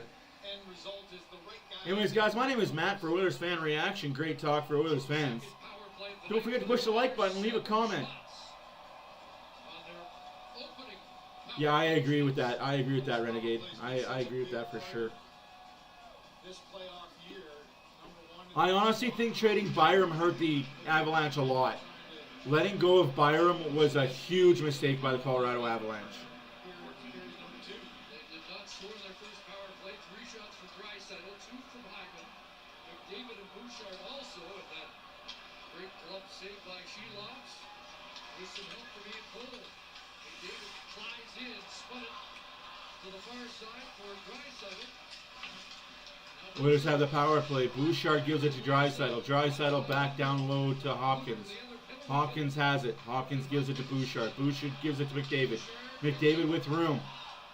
Gets around 53. Sorry, I don't know who 53 is for the Vancouver Canucks. Back to McDavid, to Hopkins. Back up to Bouchard. 1 minute left to go in the power play. 4:50 left to go in the second period. McDavid gives it to Draisaitl. Draisaitl holds it, holds it, holds it. Nobody's moving their feet. Bouchard shot out the boards. Hopkins scores! 3-0 Oilers! Ryan Nugent Hopkins! Stalemate. Now they show the Oilers watch party.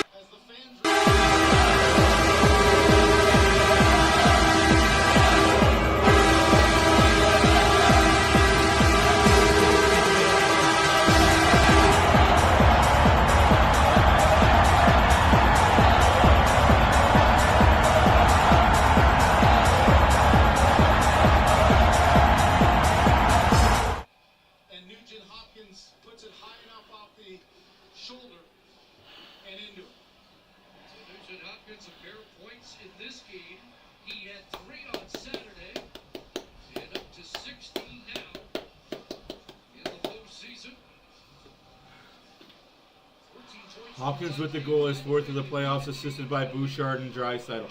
Shut up, Dan. No offense, but please be quiet. Skinner's good, but he's not that good. Vancouver's not going away, guys. I don't feel comfortable yet. I'm still sitting on pins and needles. I'm not comfortable yet. CC with the block gives it to Fogle. Fogle.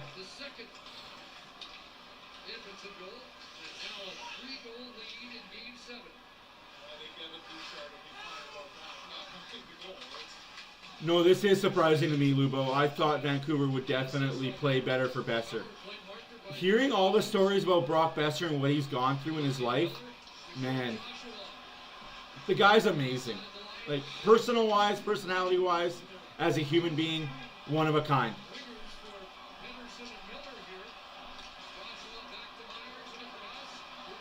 Oh my goodness! Vancouver just puts it wide of the goal. Vancouver has all momentum, all pressure with 3.5 minutes left to go in the second period. Scores 3-0 Edmonton, excuse me. Shots are 27-12. Miller has the puck. Miller back to the point for Hughes. Hughes shot blocked by Holloway. Hughes has it again. Hughes gives it down to Miller. Miller to Myers. Myers to Miller. Miller shoots. No, he gives it to Hughes. Man, this is a minute and a half of zone entry time for Vancouver. Miller the shot blocked in front by Darnell Nurse. Holloway just staples Hughes to the boards. Garland and Desharnais. Wow, Smurf versus Giant on that one. Kane has the puck now. Kane just lets it go. Myers picks the puck up in Vancouver's zone. That's onside according to the ref. Garland takes the shot, blocked by Draisaitl. Kane has the puck. Kane just flicks it out to center ice. Oh my gosh, we are down to 2.5 minutes left to go in the second period. 2.5 minutes left to go. And that'll be high sticking. No, it's good. Good hand-eye contact by McDavid, though. Oh, puck is bouncing, boys. Bouncy pucks help the Vancouver Canucks a lot. Good play there by Garland to keep the puck end deep.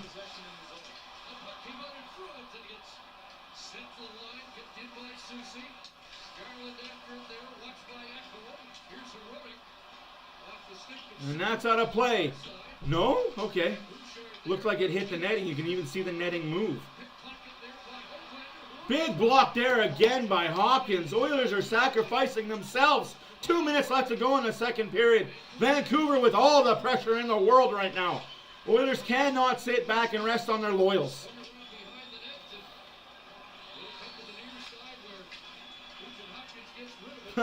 Sure, Rio. I mean, why?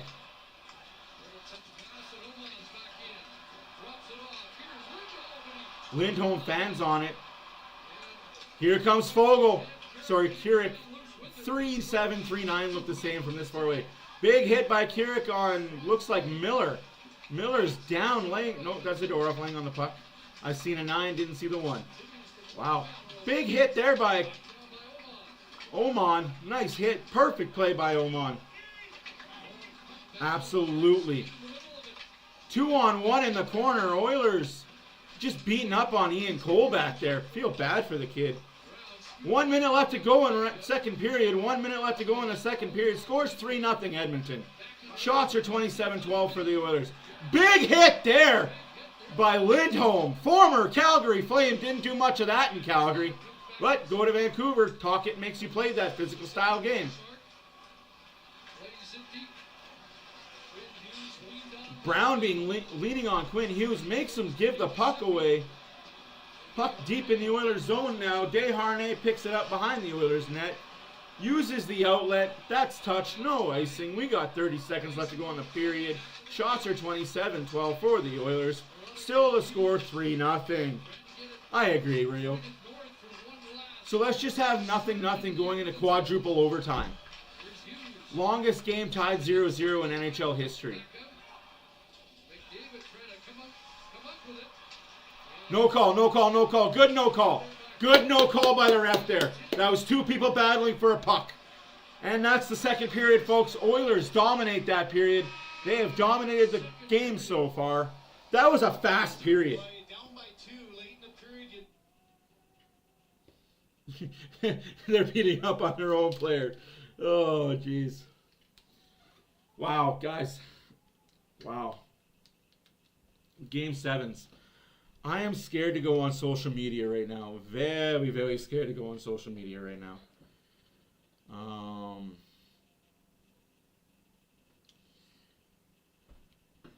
Vancouver, don't burn your city down, please. Please. Fans. What a water bottle snipe by CC, though. Holy smokes.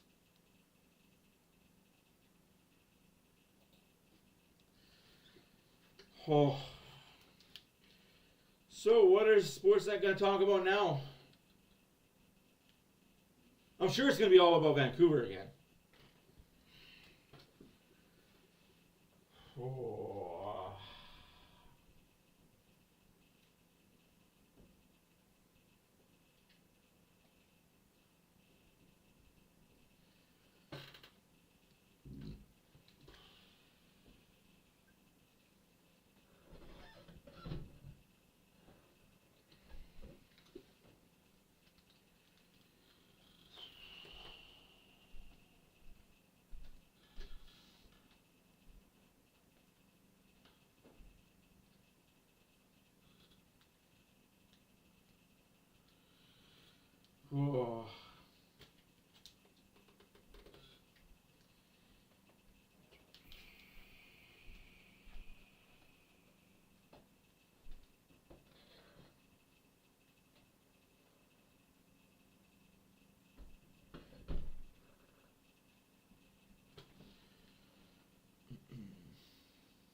I'm not pissed off at the refs because this is Game 7.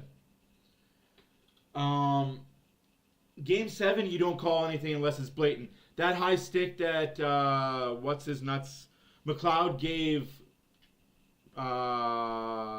Pedersen, you got to call that. The trip that was called, you got to call that. But if it's two guys battling for the puck, both guys are kind of stick slashing each other, you let them play on.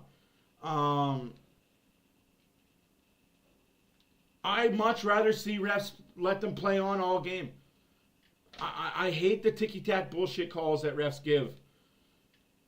I like when it's Game 7 because the refs don't want to be the reason a team loses. I like it, Owen Rogers. I'm going to be completely honest.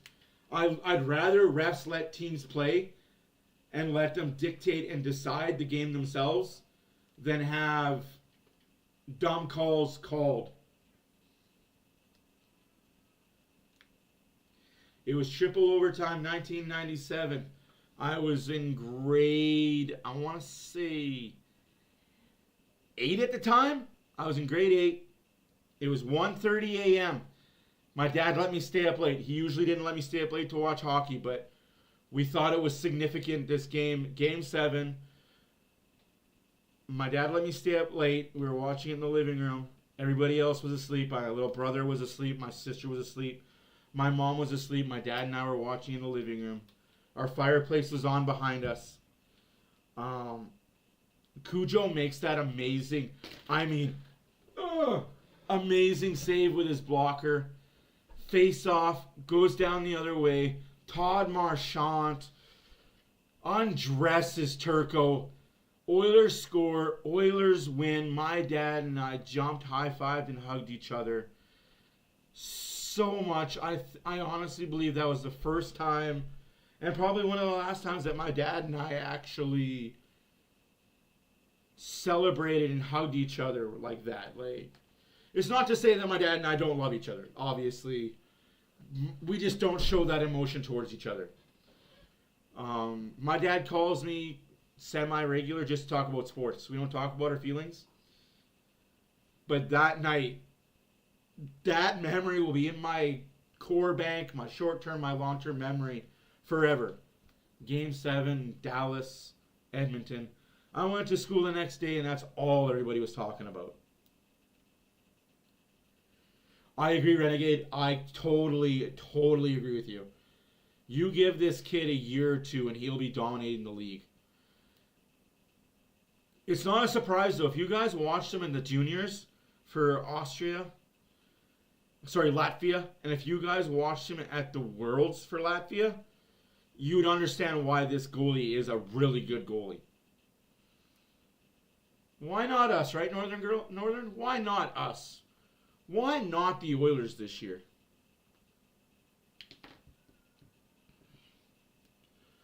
Like, those are memories I want to have with my son and my kids of watching Oilers playoff hockey, late night, just losing our minds and screaming at the top of our lungs.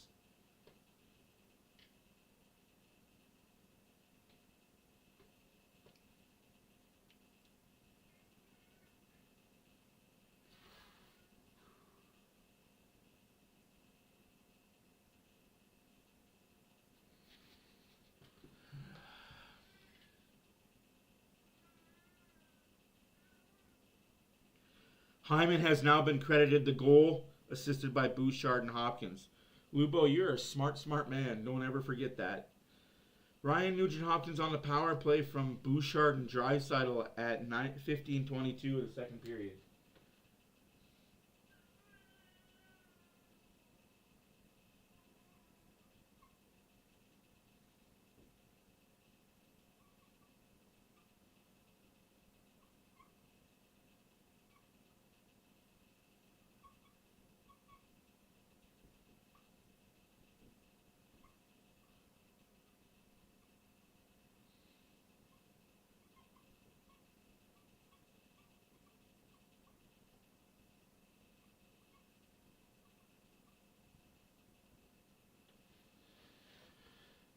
Bouchard has himself a 2-point night.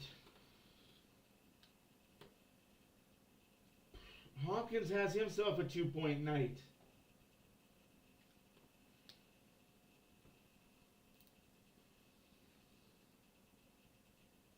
Hey, Mini Hockey, how's it going? Long time no see.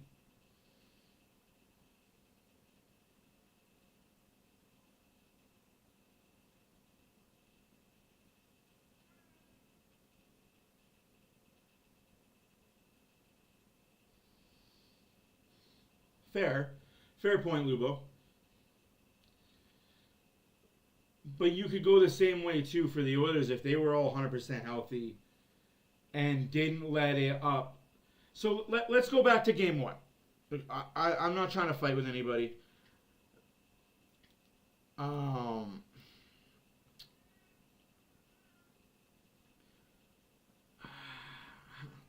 If the Oilers in game one don't give up that 4-1 goal lead, they win game one. Vancouver's shattered. Then Edmonton easily goes into game two with the confidence they can beat this team. And they win game two. Had the Oilers not blown the 4-1 lead because they sat back and thought the game was over, I don't think the series goes 7. But that's just me. That's just me being completely honest. Playing the devil's advocate. I don't think Vancouver wins this series even if they're healthy. Because I think if Vancouver's healthy, the Oilers don't take them lightly. Because they mollywop the Oilers. I know it sucks. I know. As an Oiler fan that lost to Vegas last year, I'm still very salty about that loss. I am very salty about losing to Vegas last year and how we lost. And you know what? That's what makes you a great fan. That's what makes you a great fan is you don't want to ever see your team lose. Absolutely. And I don't hold that against you, man. I will never hold it against you that you cheer for your team and you will die on the hill that your team is the better team. I will never crucify someone that says that. That's fandom, and that's what I love about sports. That is what I love about sports, even though in European soccer, especially the EPL for the English Premier League, you got a team like Birmingham going up against a team like Man City, and those Birmingham fans think they got a shot. I'm sorry, but Man City's a beast, and I hate Man City. As a Chelsea fan myself, I wish Man City's arena, soccer field would just burn.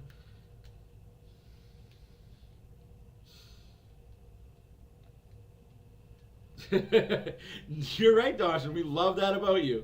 We love that about you. Let's go. Utah Scarlet Pepper Hills. Oh, real, you're good, kid, man. You're good. This game's not over yet, guys. There is 20 minutes left in this game. There is 20 minutes for the Vancouver Canucks to have a comeback. There is 20 minutes of the Vancouver Canucks to have the best game, best period of their lives. All it takes is the Oilers sitting back thinking this game's over, the series is won. And Vancouver gets one goal. Vancouver jumps up, gets another goals. It just takes one bounce. I'm going to say this to be honest with you guys. One bad bounce back of the Oilers' net. Skinner might be fragile. All it takes is one bad bounce, and there's a goal. Vancouver gets into it down 3-1. Vancouver pushes, gets into it down 3-2. Pull the goalie with 3 minutes left. Vancouver scores. We have a tie game. We go into overtime. Anything can happen, kids. I'm not saying that's going to happen. I'm just saying anything is plausible. I don't have enough fries for that. You want some fries with your salt? Oh, Lubo, you're not salty. No, you're a realist. I don't think it's going to happen. I think the Oilers learned from game 1, learned from game 5. You would hope they've learned lessons. It's part of growing up and being a better team, learning lessons.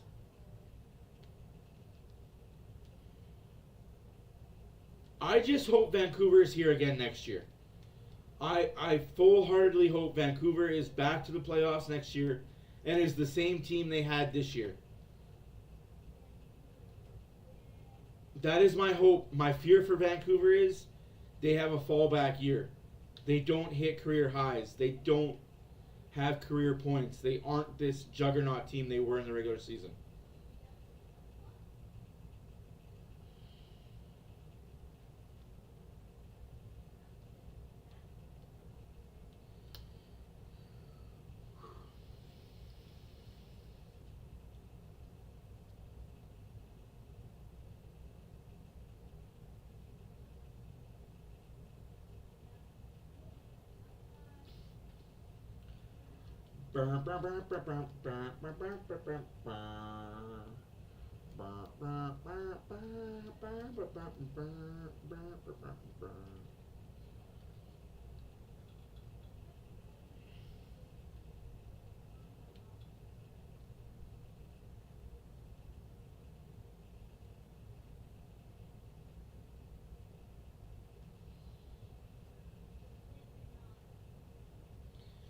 Perry is a healthy scratch right now for reasons unknown, unbeknownst to a lot of people.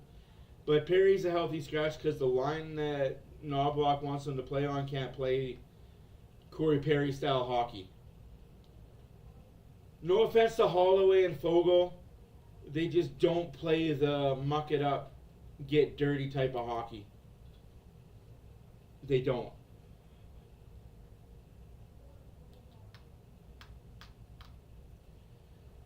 Oh, yes, that's right. That's what... Oh, my God. Are you serious right now? The TELUS Cup.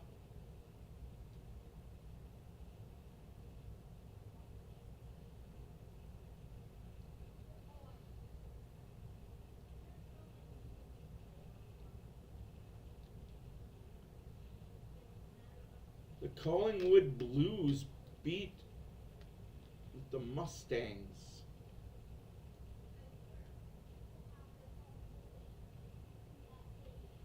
Oh, Lubo, that's not cool. That's just rubbing, no pun intended here, rubbing salt in the wounds. Well,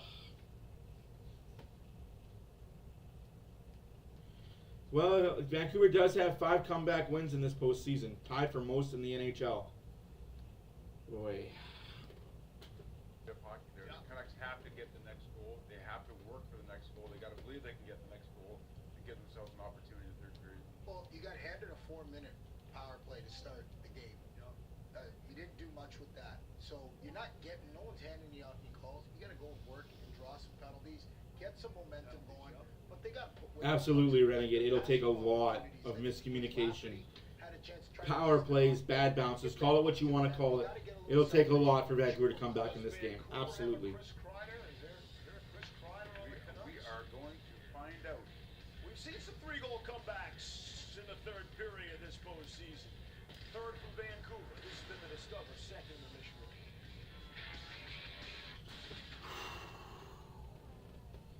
Like I said, guys, I just wanted this series to be a good, clean series. Unfortunately, fans on both sides got a little personal. And again, I'm going to say this again. For you Edmonton Oilers fans that are rubbing it in the fact that Besser's hurt, be better people. Be better human beings. Show some class. Don't ever do that to a guy that had a health issue. Like, I never want to see that from Oilers fans, ever. It's just... It's those type of fans that make me feel like I don't want to be a fan of hockey. Yeah, you did. Yeah. Oh, yeah, Lubo. You and I have a lot of conversations, and I know you're torn. I know you're torn, and I know it's tough on you. But I appreciate you doing what you do, man. Like, you're a one-of-a-kind hockey fan, and... Oh... The Office? They have commercials for The Office now for A&T Business? That's awesome. Oh, ESPN, you do it right. You do it right.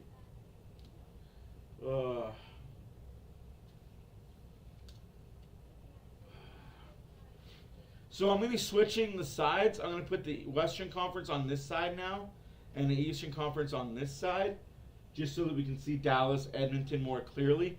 I can see clearly now the rain has gone. Oompa, oompa, oompa, jabba, jabba, jibba, oompa, oompa, oompa, jabba. Hey, I'm hooked on a feeling. Yeah, I grew up listening to 50s music. I'm high on believing you're in love with me. Said I'm hooked on a feeling. The Office was a good show. I never watched it. I couldn't get into it. I couldn't get into The Office. There's just shows that I couldn't get into. That was one of them.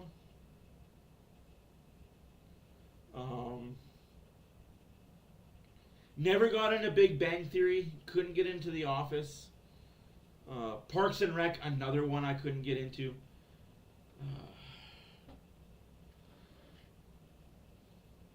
I know. Who hurt me, right? Who hurt you as a child? Like, right? Yeah, I know. Who hurt me?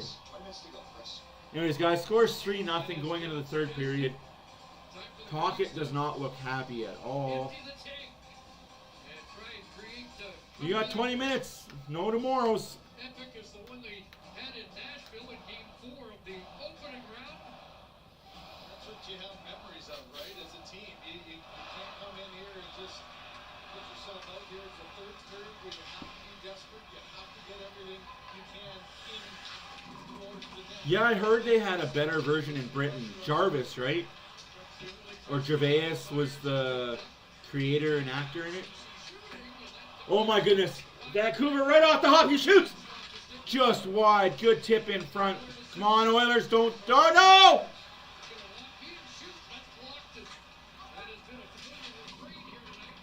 Soucy and Myers are out there together. That's a dangerous combination for the Oilers. Trailer Park Boys, yes. I caught a few episodes and seasons of Trailer Park Boys. Big fan of Letterkenny. I can feel a win, but the Oilers have to play perfect. And I don't say that lightly. The Oilers have to play perfect. Vancouver has to force mistakes, but the Oilers have to play perfect. Of course I love Trailer Park Boys. No, that's not icing. Ricky was my favorite. Although Jonathan Torrance was really good in that movie too. Show too, sorry, not movie, show. Julian was pretty funny. Bubbles was amazing. Officer Leahy. I think it reminded me too much of my personal life living and growing up in the trailer park. Yes, I'm a trailer park trash kid.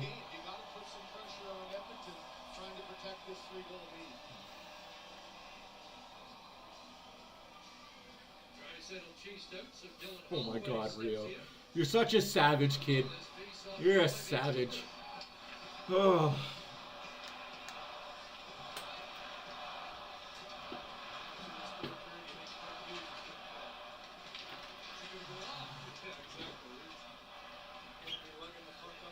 Yes, Balzac, Alberta is a real place. It's just north of Calgary, just south of Airdrie. I've been to Balzac quite a few times. They got the Cross Iron Mills Mall there. Really great mall if you go to Bash Pro Sports and you like Cabela's. Huge indoor pool there for you to drive your boat in.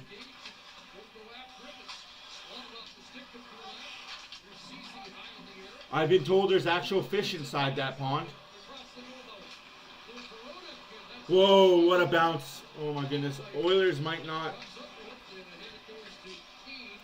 They're sitting back, guys. Oilers are sitting back.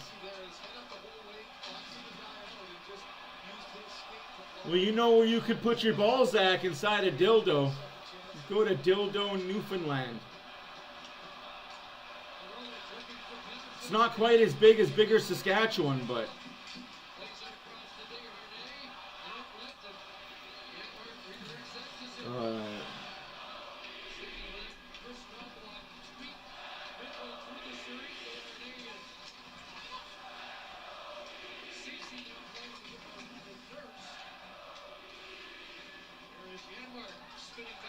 You guys are, the fans are saying, let's go Petey. They really want Pettersson to do something.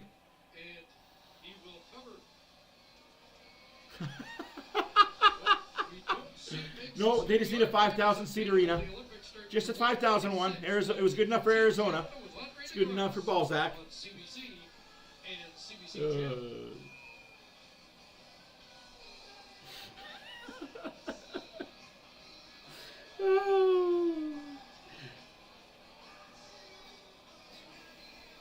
Oh, ouchies. Ouchies, Lugo.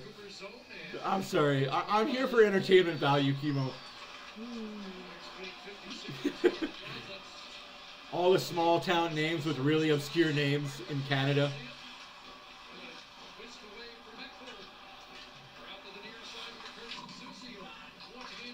You can wear your flin-flon in Manitoba as you go through.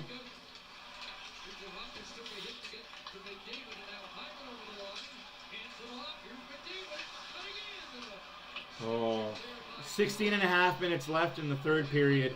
Oilers are up 3-0. Shots are 27-12 for the Oilers. Oh. That is awesome, Northern Farm Girl. Which ones did you meet? Yeah, the first 7 seasons were the best.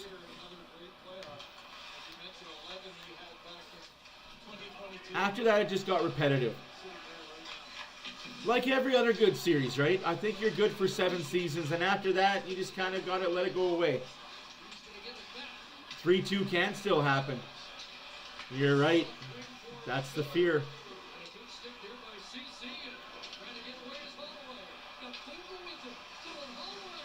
Holloway just put it in Fogel's foot. Otherwise, that's 4-0. It's okay. Puck's in the Vancouver zone. If it's down in the Vancouver zone, they can't score on you. Unless your name's Tommy Salo, and then, well, all bets are off. Thankfully, it happened to Tommy Salo wearing a Sweden jersey, not an Oiler jersey. Yeah, Simpsons. I never got into Simpsons either. Wasn't a fan of Simpsons, Family Guy, Futurama. I didn't really watch that many cartoons. Vulcan, Alberta? Absolutely.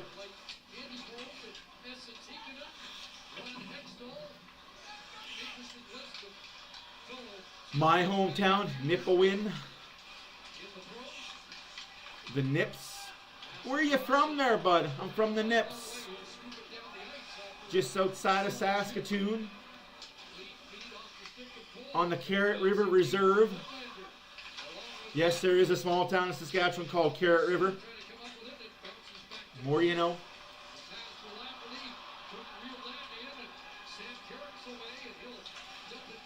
Hey Drake, how's it going? Hopefully you're enjoying your Monday night.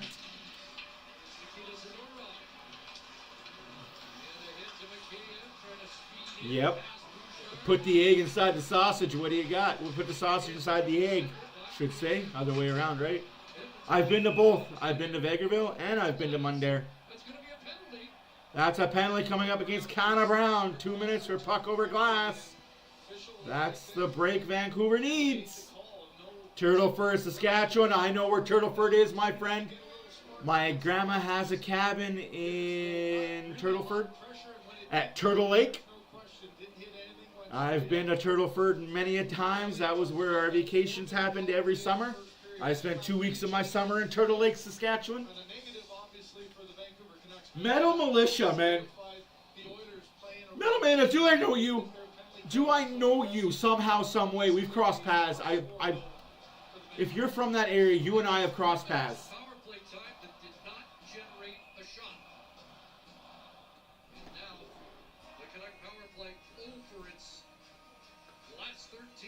I'm going to put my last name in this chat. I'm going to put my last name in this chat, guys. And if you know the last name, Mania, we've crossed paths.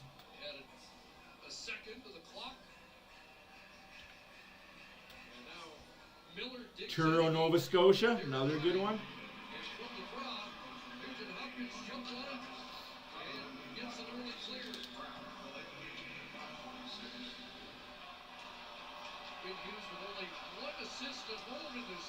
The metropolis of Cherkiutuktuk. Is that in Nunavut or Northwest Territories?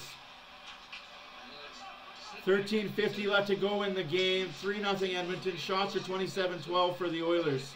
Power play number 2 for Vancouver. Holds the zone. Lindholm to Hughes. Hughes. Oh!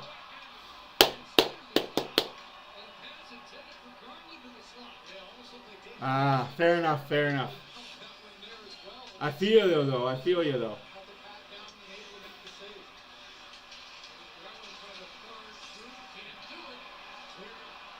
I leaked my hometown. That's okay. It's okay to be from your hometown, Turo. Really quiet fishing community up there.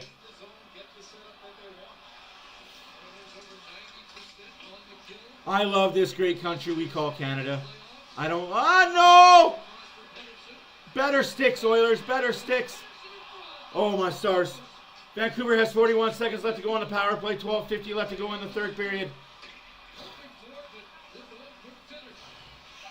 Even though the Oilers are up by 3, I'm still pins and needles. Duck to yuck duck. Offside Vancouver.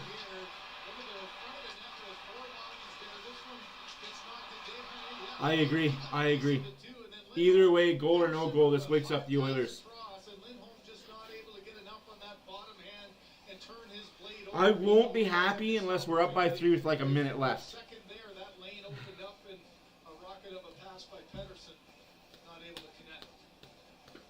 One shot so far. Canucks 3 for 22 in this series on the power play. Quinn Hughes has pretty much played this entire period, hasn't he? He's hardly had any time on the bench. Well, you got to play the entire period. There is no more tomorrow. If I'm Hughes, Pettersson, and Miller, I'm playing all 20 minutes. There is no tomorrow for these guys. That's offside. Again, offside call that the Edmonton line. Yeah, I'm surprised by how bad it is, Lubo, to be honest with you. I'm surprised by how bad they're playing. I expected better. You're playing for a lot. I guess I expected more. Offensively, that has really been the dominant D-man in this series. Hughes unable to get anything going offensively for the most part. Yeah, I agree with you, Rio. They are uptight. Well, Vancouver's a comeback team. Vancouver's the cardiac kids of 2024.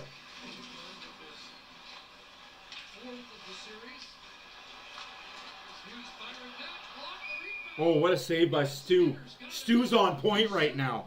Skinner is on point. 2 seconds remaining in the penalty. I'm going to say penalty over. Power play killed.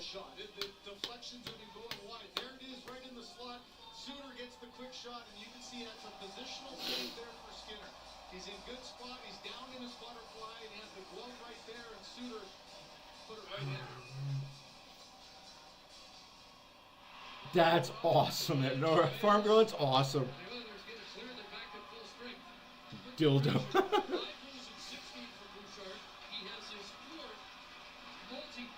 I agree, Metal. I agree. I agree. Not to jinx it at all, but I agree with you. It would do so much for the kids' confidence.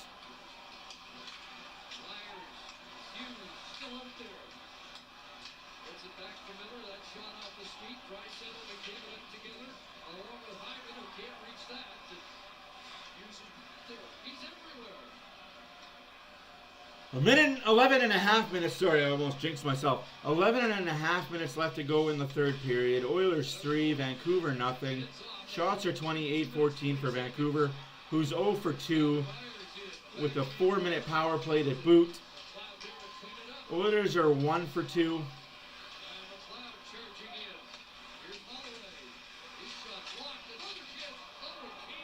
Holloway shot blocked, rebound. Kane just puts it wide. Seeloff still holding his own. Seeloff still holding court for Vancouver. He's got that no quit, no will mentality. I'm okay. They can't hear me. I don't believe in jinxes like that. I'm not superstitious. Superstition.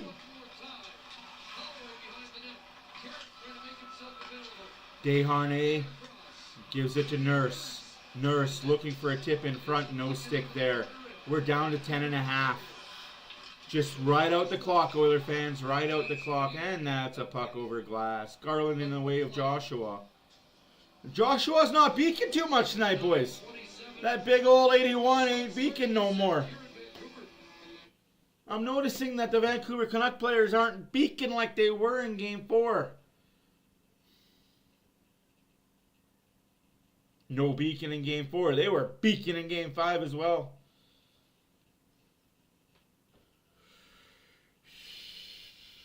Ooh. Whenever somebody says geese and then I see a picture of a duck, I think of a restaurant in Cochrane, Alberta. Ducks on the Roof.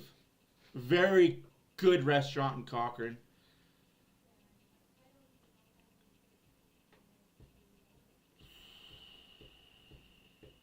Yeah, I agree, Drake. I can't do Sportsnet talking all the crap they talk about. But hey, now we're just going to pump Dallas's tires for round 3.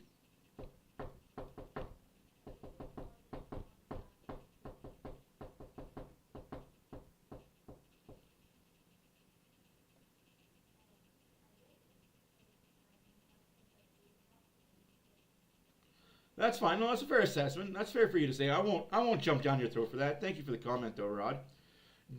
Greatly appreciate you being here. Chile is a nice place to live. But no, like, I won't jump on you for your thoughts and your opinions. Absolutely. You're not the only one that thinks that Vancouver's the better team.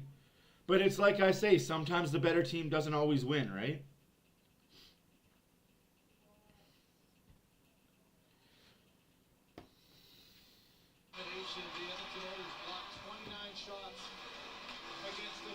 I full-heartedly believe that. Sometimes the better team just doesn't win.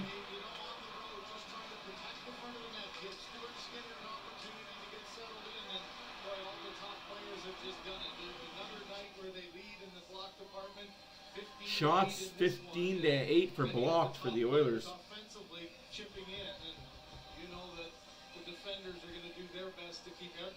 No, you don't want to do that, Rio. That's just bad karma. You don't want to overdo it. You know what I mean? Like, do it, but don't overdo it. Just play the puck out, Skinner.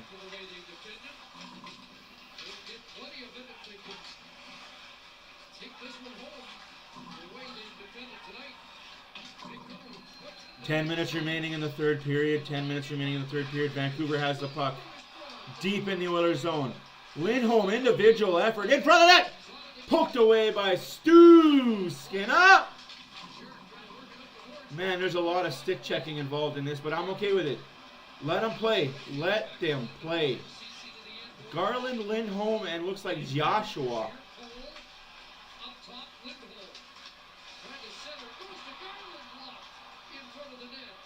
Puck is out.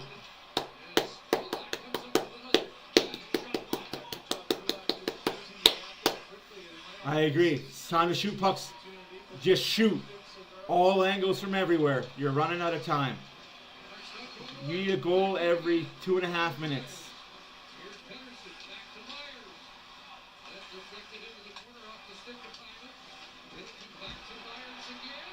Blocked by McDavid. McDavid blocks a Myers shot. That's dedication, folks. 9 minutes remaining in regulation. 9 minutes remaining in regulation. Oilers 3, Vancouver nothing. Shots are 29-14 for the Oilers. Shot saved by Skinner. 29-15 now. Under 9 to go. Everybody getting in on the shot block act, including the best player in the world.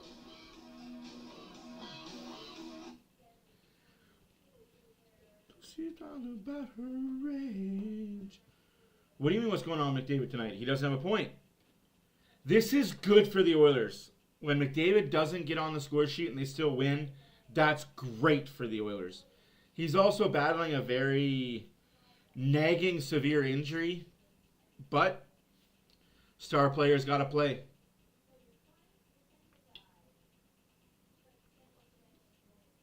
Yep, that's just it. You got to earn it, right? You got to want it. You got to have it. You can't just go into an arena and say I'm going to win because of my name.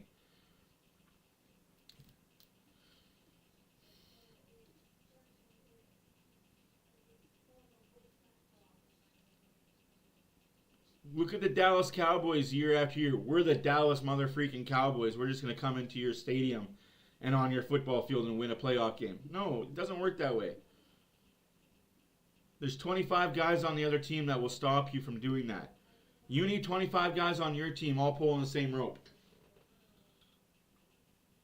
That's why I hate when everyone compares solo in team sports. I don't care how great one player is. One player cannot win you the game. One player can lose you a game, but one player and one player alone cannot win you a game. That's why you need 25 guys pulling on the same rope. You're moving to Provo. Well, that's unfortunate for you.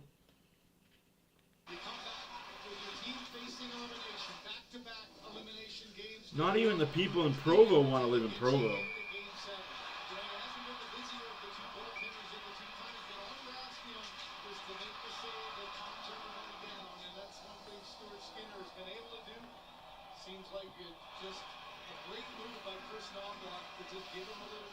And that's offside.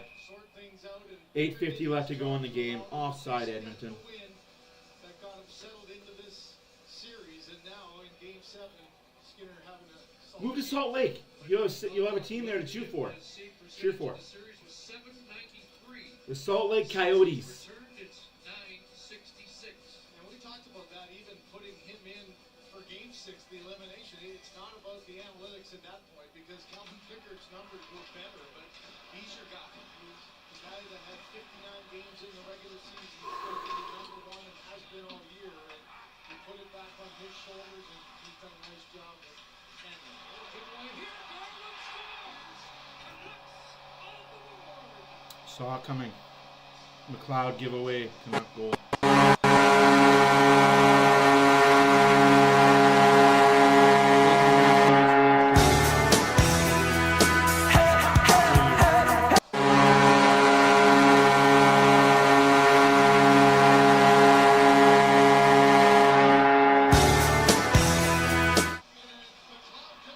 That's a bad giveaway by McLeod. Oh my God.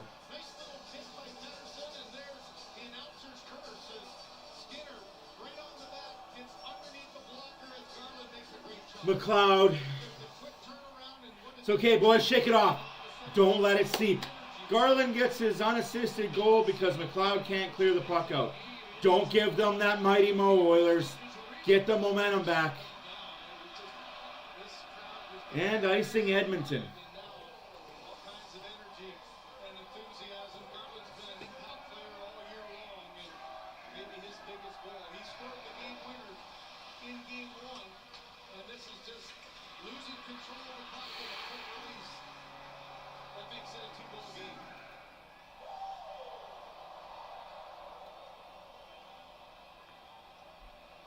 During the regular season, 19 even straight goals for Connor Garland, and now 3 in this series. Miller digs in on the draw. Storm growing in Vancouver. Canucks have tried to jam it. Skinner got to the post, tries that clear. Holloway's on it. Here's Dylan Holloway along with Evander Kane. They're going to come for that. For Pedersen. And he'll scoop it back to the Oilers blue line. And may not be getting out. Good use paint fitter system. With under 8 remaining in the third, a 2-goal game. Hughes knocked down at center by Nugent Hopkins. Back into the Canucks. 7.5 minutes left to go in the third period. 7.5 minutes left to go in the third period. After 24 minutes now, Suter to work over the line. Sends it across for Hoaglander. 3-1 Edmonton. Shots are now 29-16 for the Oilers. Puck is in deep of the Oilers zone. Hopkins has it. Flips it out to Hyman. Hyman can't control it. Back come Vancouver into the Oilers zone.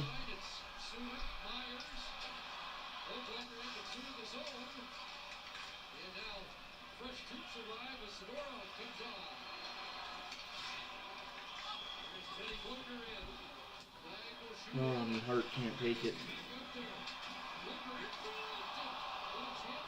Oh, that was almost 3-2.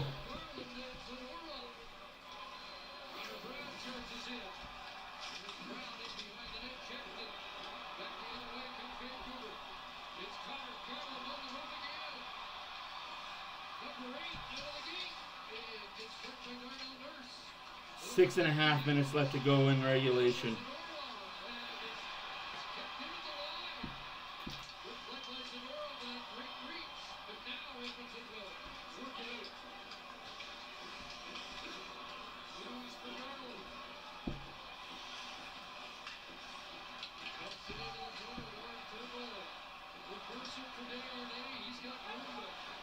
Oh, 6 minutes. Edmonton Oilers are good. Relax, relax. Big save by Skinner. It was one bad giveaway. Relax. We're not gonna like. It was one bad giveaway by 71, who might not see the ice for the rest of the game.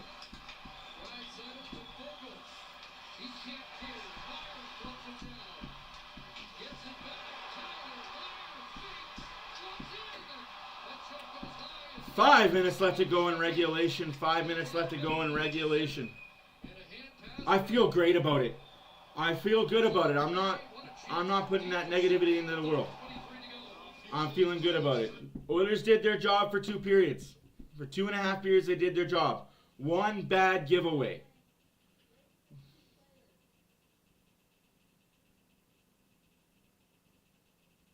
Who cares if we're in our zone? That's okay. We need to see this. I'm going to be 100% frank. We need to see this from the Oilers. We need to know that they can defend 3-goal leads, 2-goal leads, 1-goal leads late in the game. We need to know that they can defend this against Vancouver so that we can turn it around and defend it against Colorado and Dallas. And if we get past Dallas, we can defend it against the East, whether it be the Rangers or the Panthers. The Oilers need to show us they can defend this lead. They can play in their zone and bend but not break defense.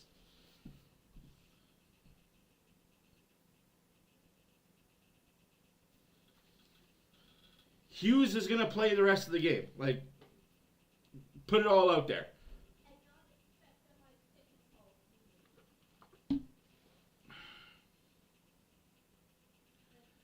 Bad giveaway by McLeod, though. What are you fucking doing?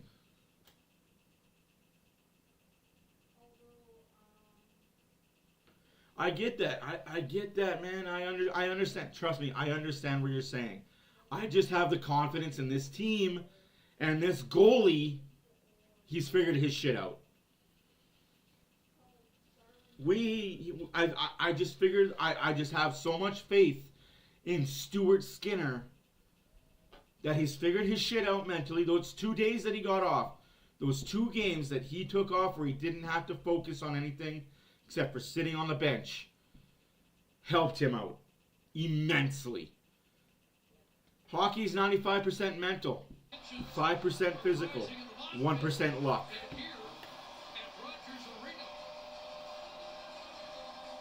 Come on, Oilers. This needs to be the best final 5 minutes of your life. 5 minutes left to go in regulation. Oilers 3, Vancouver 1.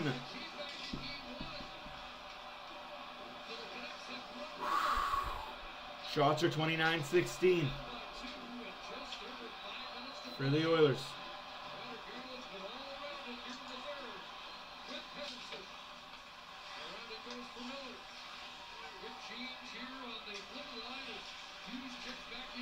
Hughes is back on the ice. I think he's rested for all of 5 seconds.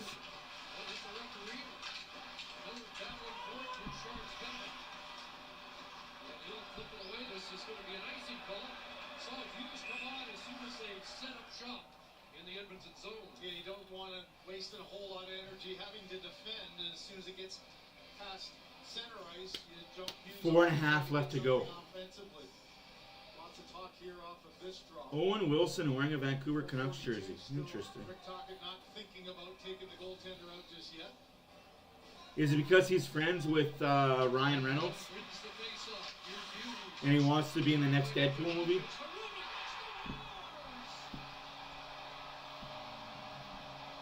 3-2.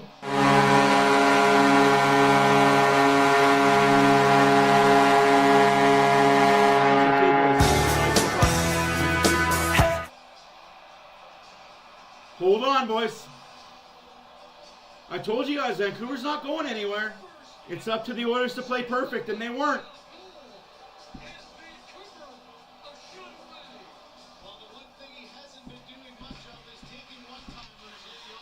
You got to win the face-off, and you got to get the puck out.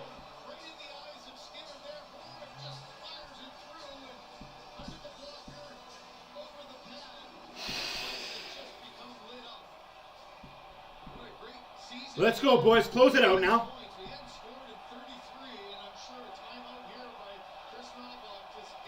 Timeout, Edmonton.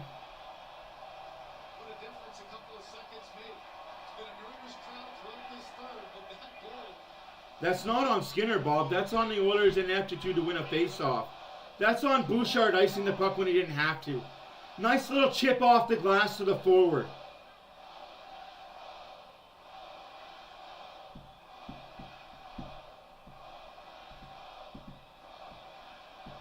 Goals come 3 minutes 57 seconds apart.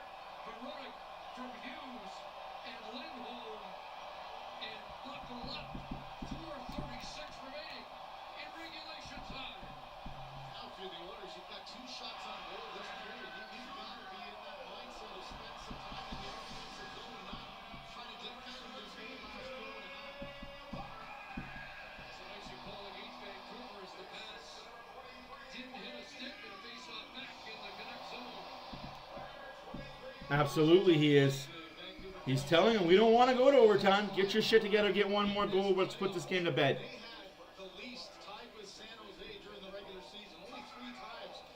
We're not blowing it, man. Like, honestly, we're not blowing it. Lots of time left for the Oilers to score the 4th goal.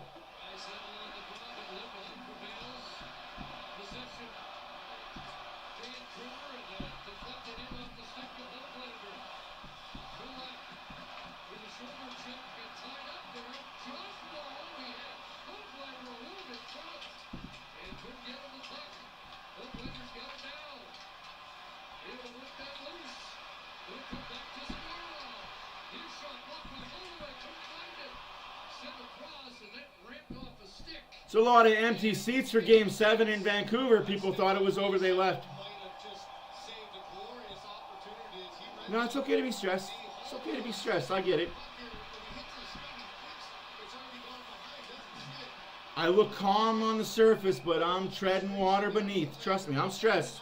But I got to think positive thoughts. I got to put the positivity into the universe. I got to be downright positive. 3:55 left to go in regulation. Oilers win the face-off. They're gone. Here comes McDavid.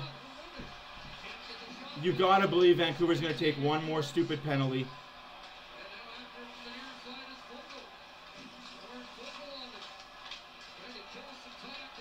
That's what we need. Kill time in Vancouver zone. 3.5 minutes left to go in regulation. 3.5.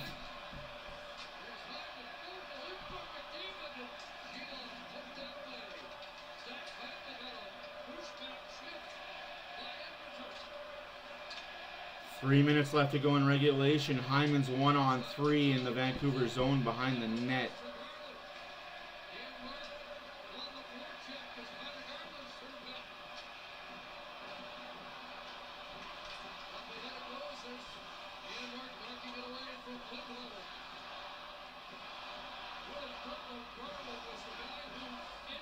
What's going on is the Oilers let off the gas pedal. Bouchard iced it. Bad call by him, and McLeod gave the puck away.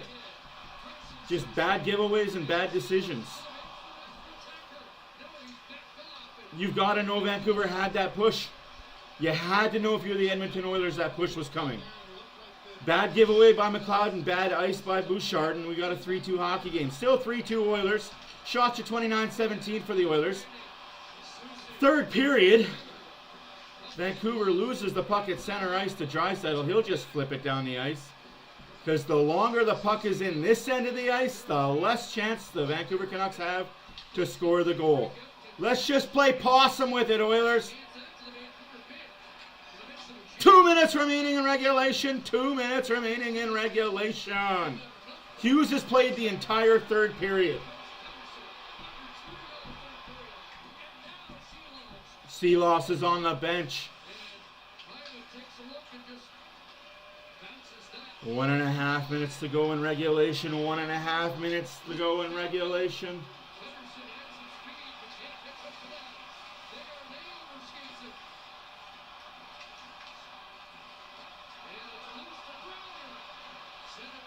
Oh, you should have just gave it to frickin' McDavid.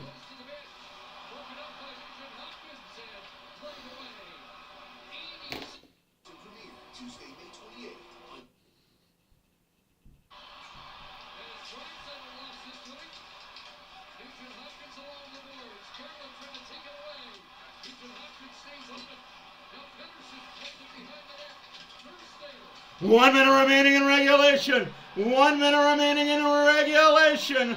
Puck is in deep in the Oilers zone.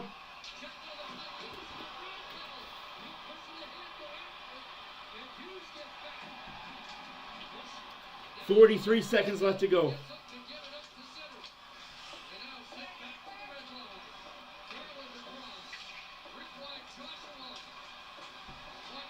.35 seconds. Puck is in center ice.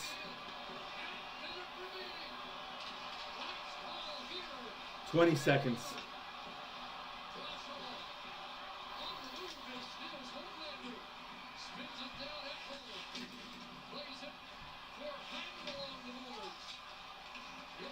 .14. Puck is out! Oilers win! Oilers win! Game 7, Oilers win! We're going to the Western Conference Finals! Western Conference Finals! Woo!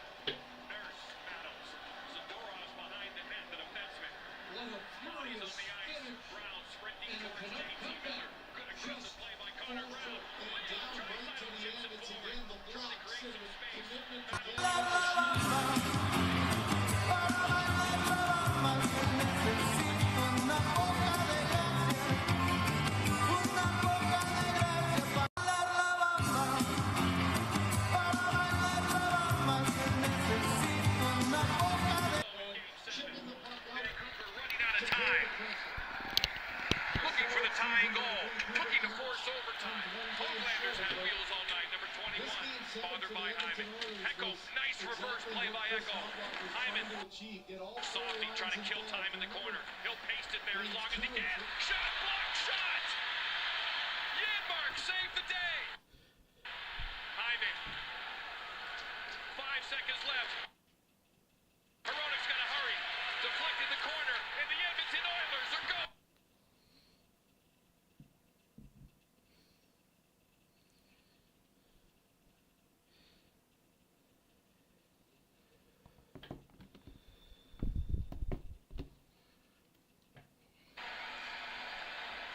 Were in control for about 50 minutes, and then it was chaos, and they hang on to the end.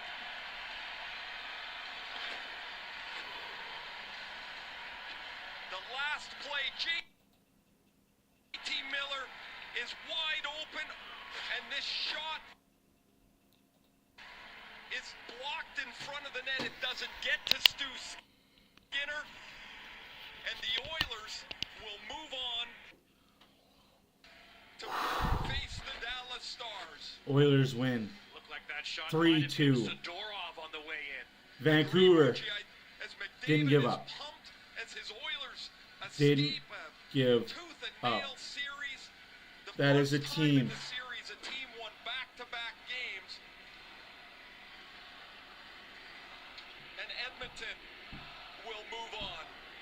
That is a team right there that didn't give up on what they needed to do. Great sport that we love was on display those final 3 minutes. The The Oilers doing everything they could. Vancouver never 1,000% grinding and fighting to the finish. No belief credit for so to the long, Vancouver but once Canucks. they I made it can't take 3-2, anything they away from started to Canucks believe, and you players. could sense it. The Canucks management, And now these combatants. the Canucks 7 coach. games. And there's Kane and Zadorov. Great respect there. They went at it hard, all 7. Oilers got to stop giving up leads, though. So much on the line.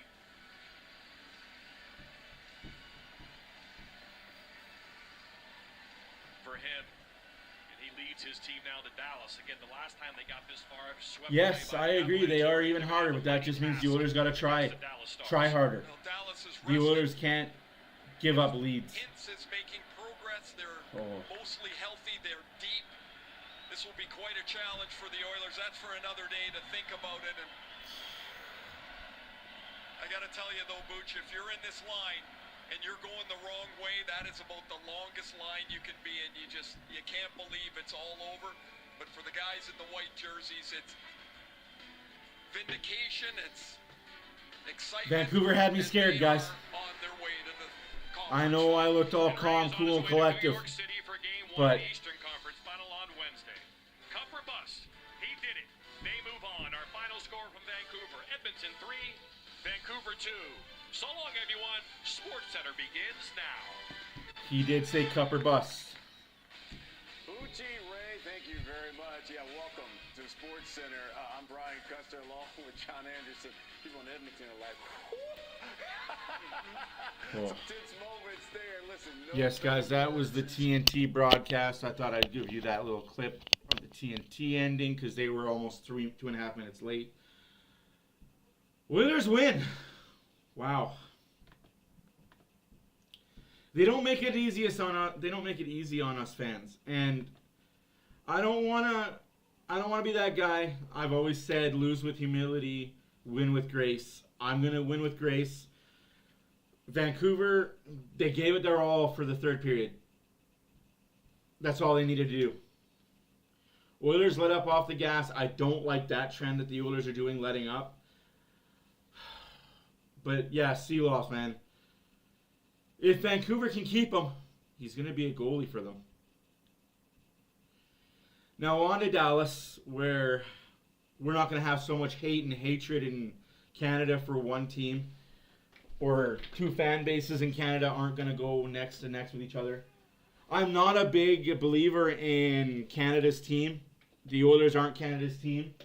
The Oilers are Edmonton's team. Even if Vancouver would have won this game, Vancouver wouldn't have been Canada's team. They are Vancouver's team.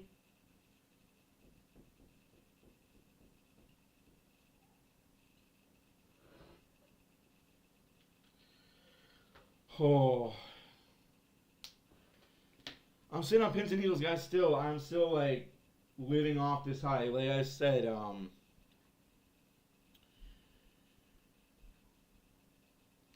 whether you agree or not, sometimes the better team doesn't win. Tonight, the Oilers were the better team. Game 6, the Oilers were the better team. Throughout this entire series, the Oilers have been the better team for the most minutes. Oh, it's been years since we got the Dallas Stars. Oh. Looking forward to it. 100% completely honest. I am looking forward to the Dallas Star Edmonton Oilers rematch. Give full credit to Seeloffs. Give full credit to the Vancouver Canucks. But hey, we've also got to give full marks to the Edmonton Oilers too, right? Like, we have to give full marks to the Edmonton Oilers. We can't take anything away from their heart, their hustle, and their desire.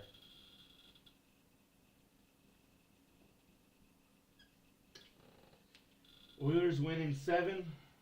That's all that matters, right, guys?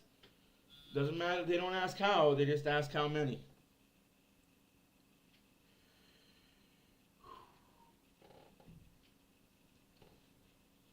We got our finals.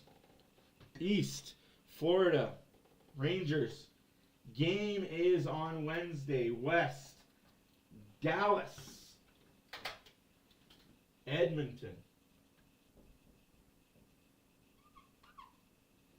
Game is on Thursday at 6:30.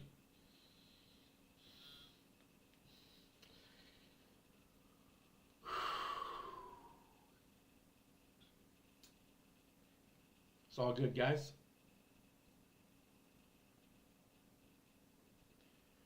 Anyways, guys, my name is Matt for Oilers Fan Reaction. Again, Oilers win. Oilers win. Play some La Bamba, baby.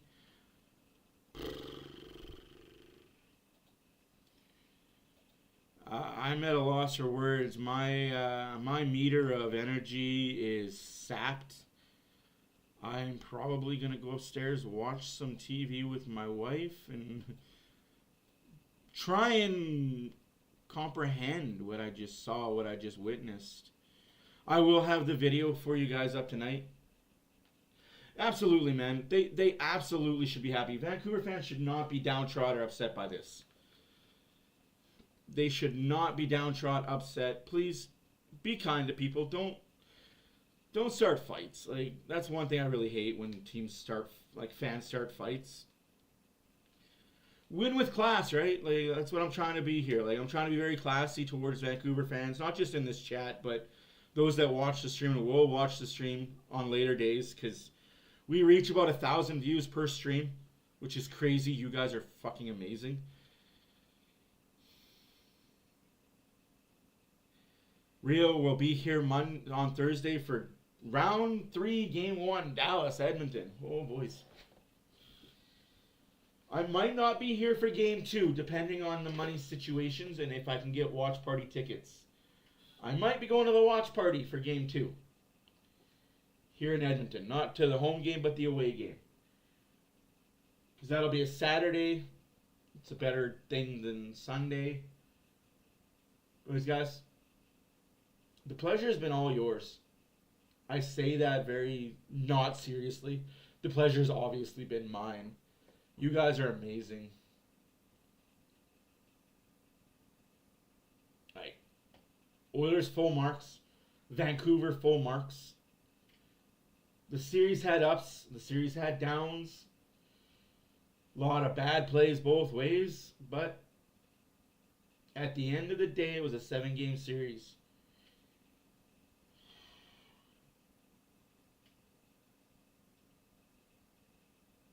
It's crazy. See you guys on Thursday. Enjoy your few days off. Enjoy not seeing me for a while. I know you guys are going to get bored and miss me. I'll miss you guys too. Until then, in the meantime, and in the between time, deuces.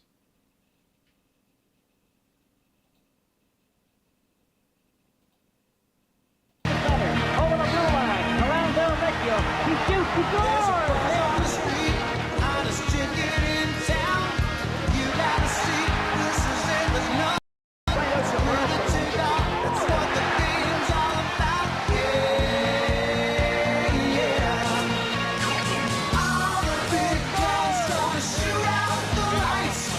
The place will be rocking because it's Saturday night.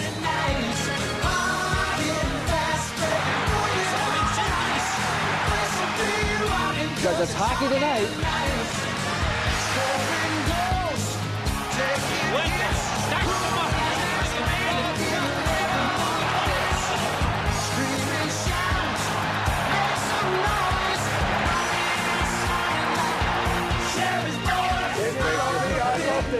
Gonna shoot out the lights. The place will be rocking because it's Saturday night.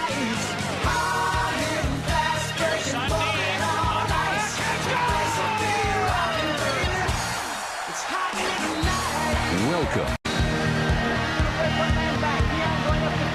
Over the blue line, around Del Vecchio. He shoots, he scores!